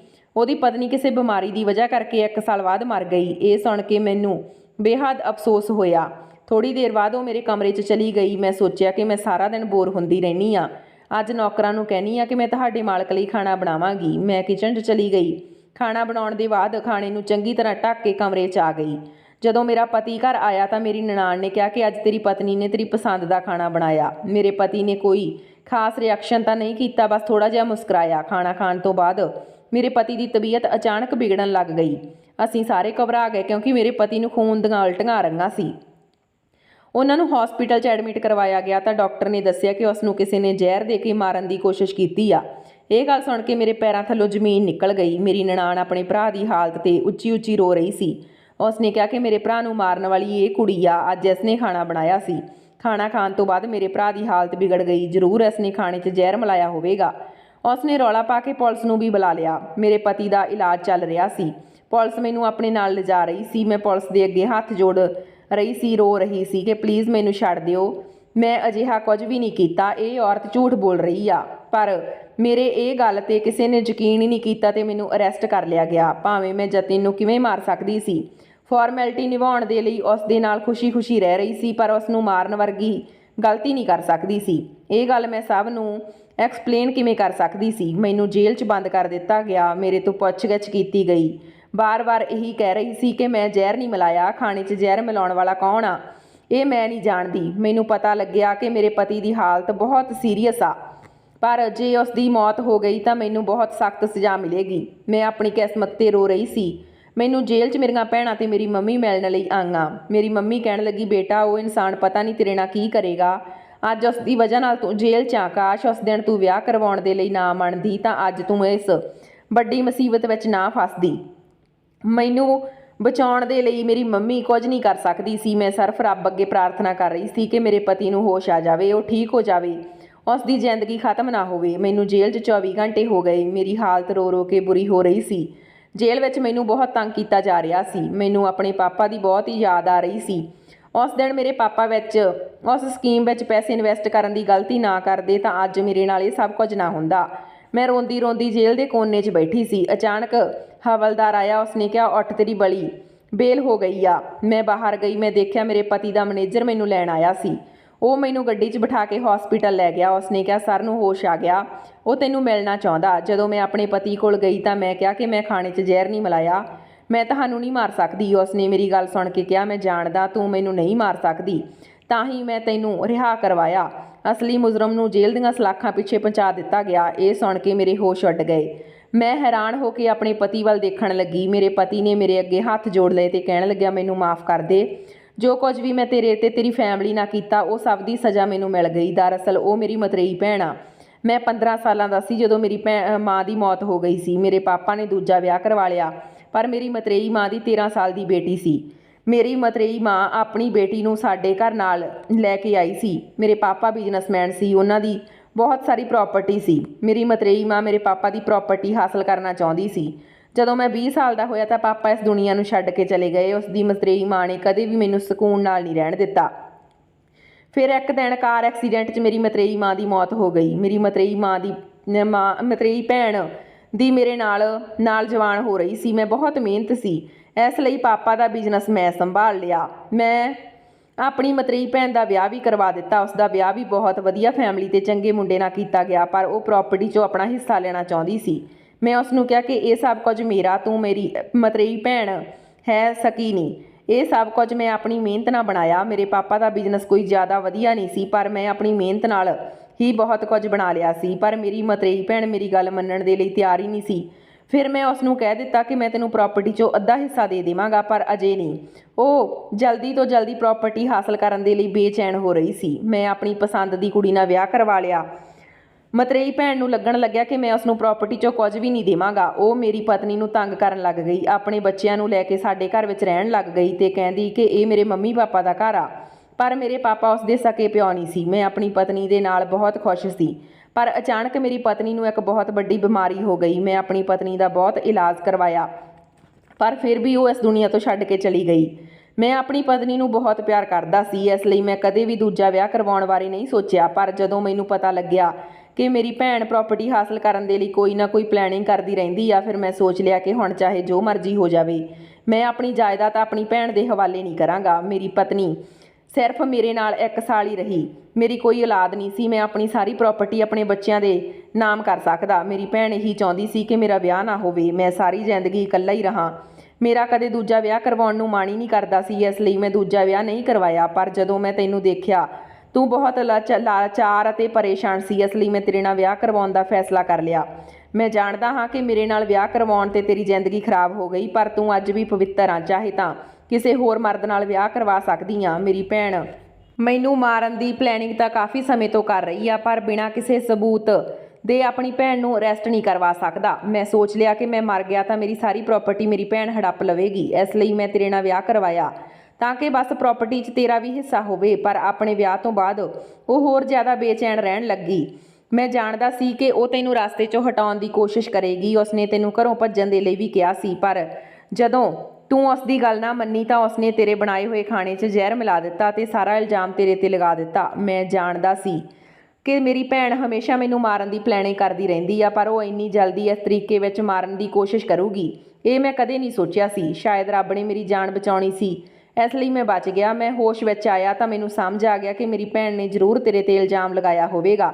ਇਸ ਲਈ ਮੈਂ ਹੋਸ਼ ਵਿੱਚ ਆਉਣ ਦੇ ਬਾਅਦ ਸਭ ਤੋਂ ਪਹਿਲਾਂ ਤੇਰੇ ਬਾਰੇ ਪੁੱਛਿਆ ਤੇ ਤੈਨੂੰ ਰਿਹਾ ਕਰਵਾ ਦਿੱਤਾ ਤੇ ਪੁਲਿਸ ਨੂੰ ਆਪਣੀ ਭੈਣ ਦੀਆਂ ਸਾਰੀਆਂ ਹਰਕਤਾਂ ਦੱਸ ਦਿੱਤੀਆਂ। ਪੁਲਿਸ ਨੇ ਮੇਰੀ ਭੈਣ ਨੂੰ ਅਰੈਸਟ ਕਰ ਲਿਆ। ਹੁਣ ਉਸ ਨੂੰ ਸਖਤ ਤੋਂ ਸਖਤ ਸਜ਼ਾ ਮਿਲੇਗੀ। ਮੈਂ ਸਭ ਕੁਝ ਤੇਰੇ ਨਾਮ ਤੇ ਕਰ ਦਿੱਤਾ। ਤੂੰ ਚਾਹੇ ਤਾਂ ਮੈਨੂੰ ਛੱਡ ਸਕਦੀ ਆ, ਮੈਂ ਤੈਨੂੰ ਡਿਵੋਰਸ ਦੇ ਦੇਵਾਂਗਾ।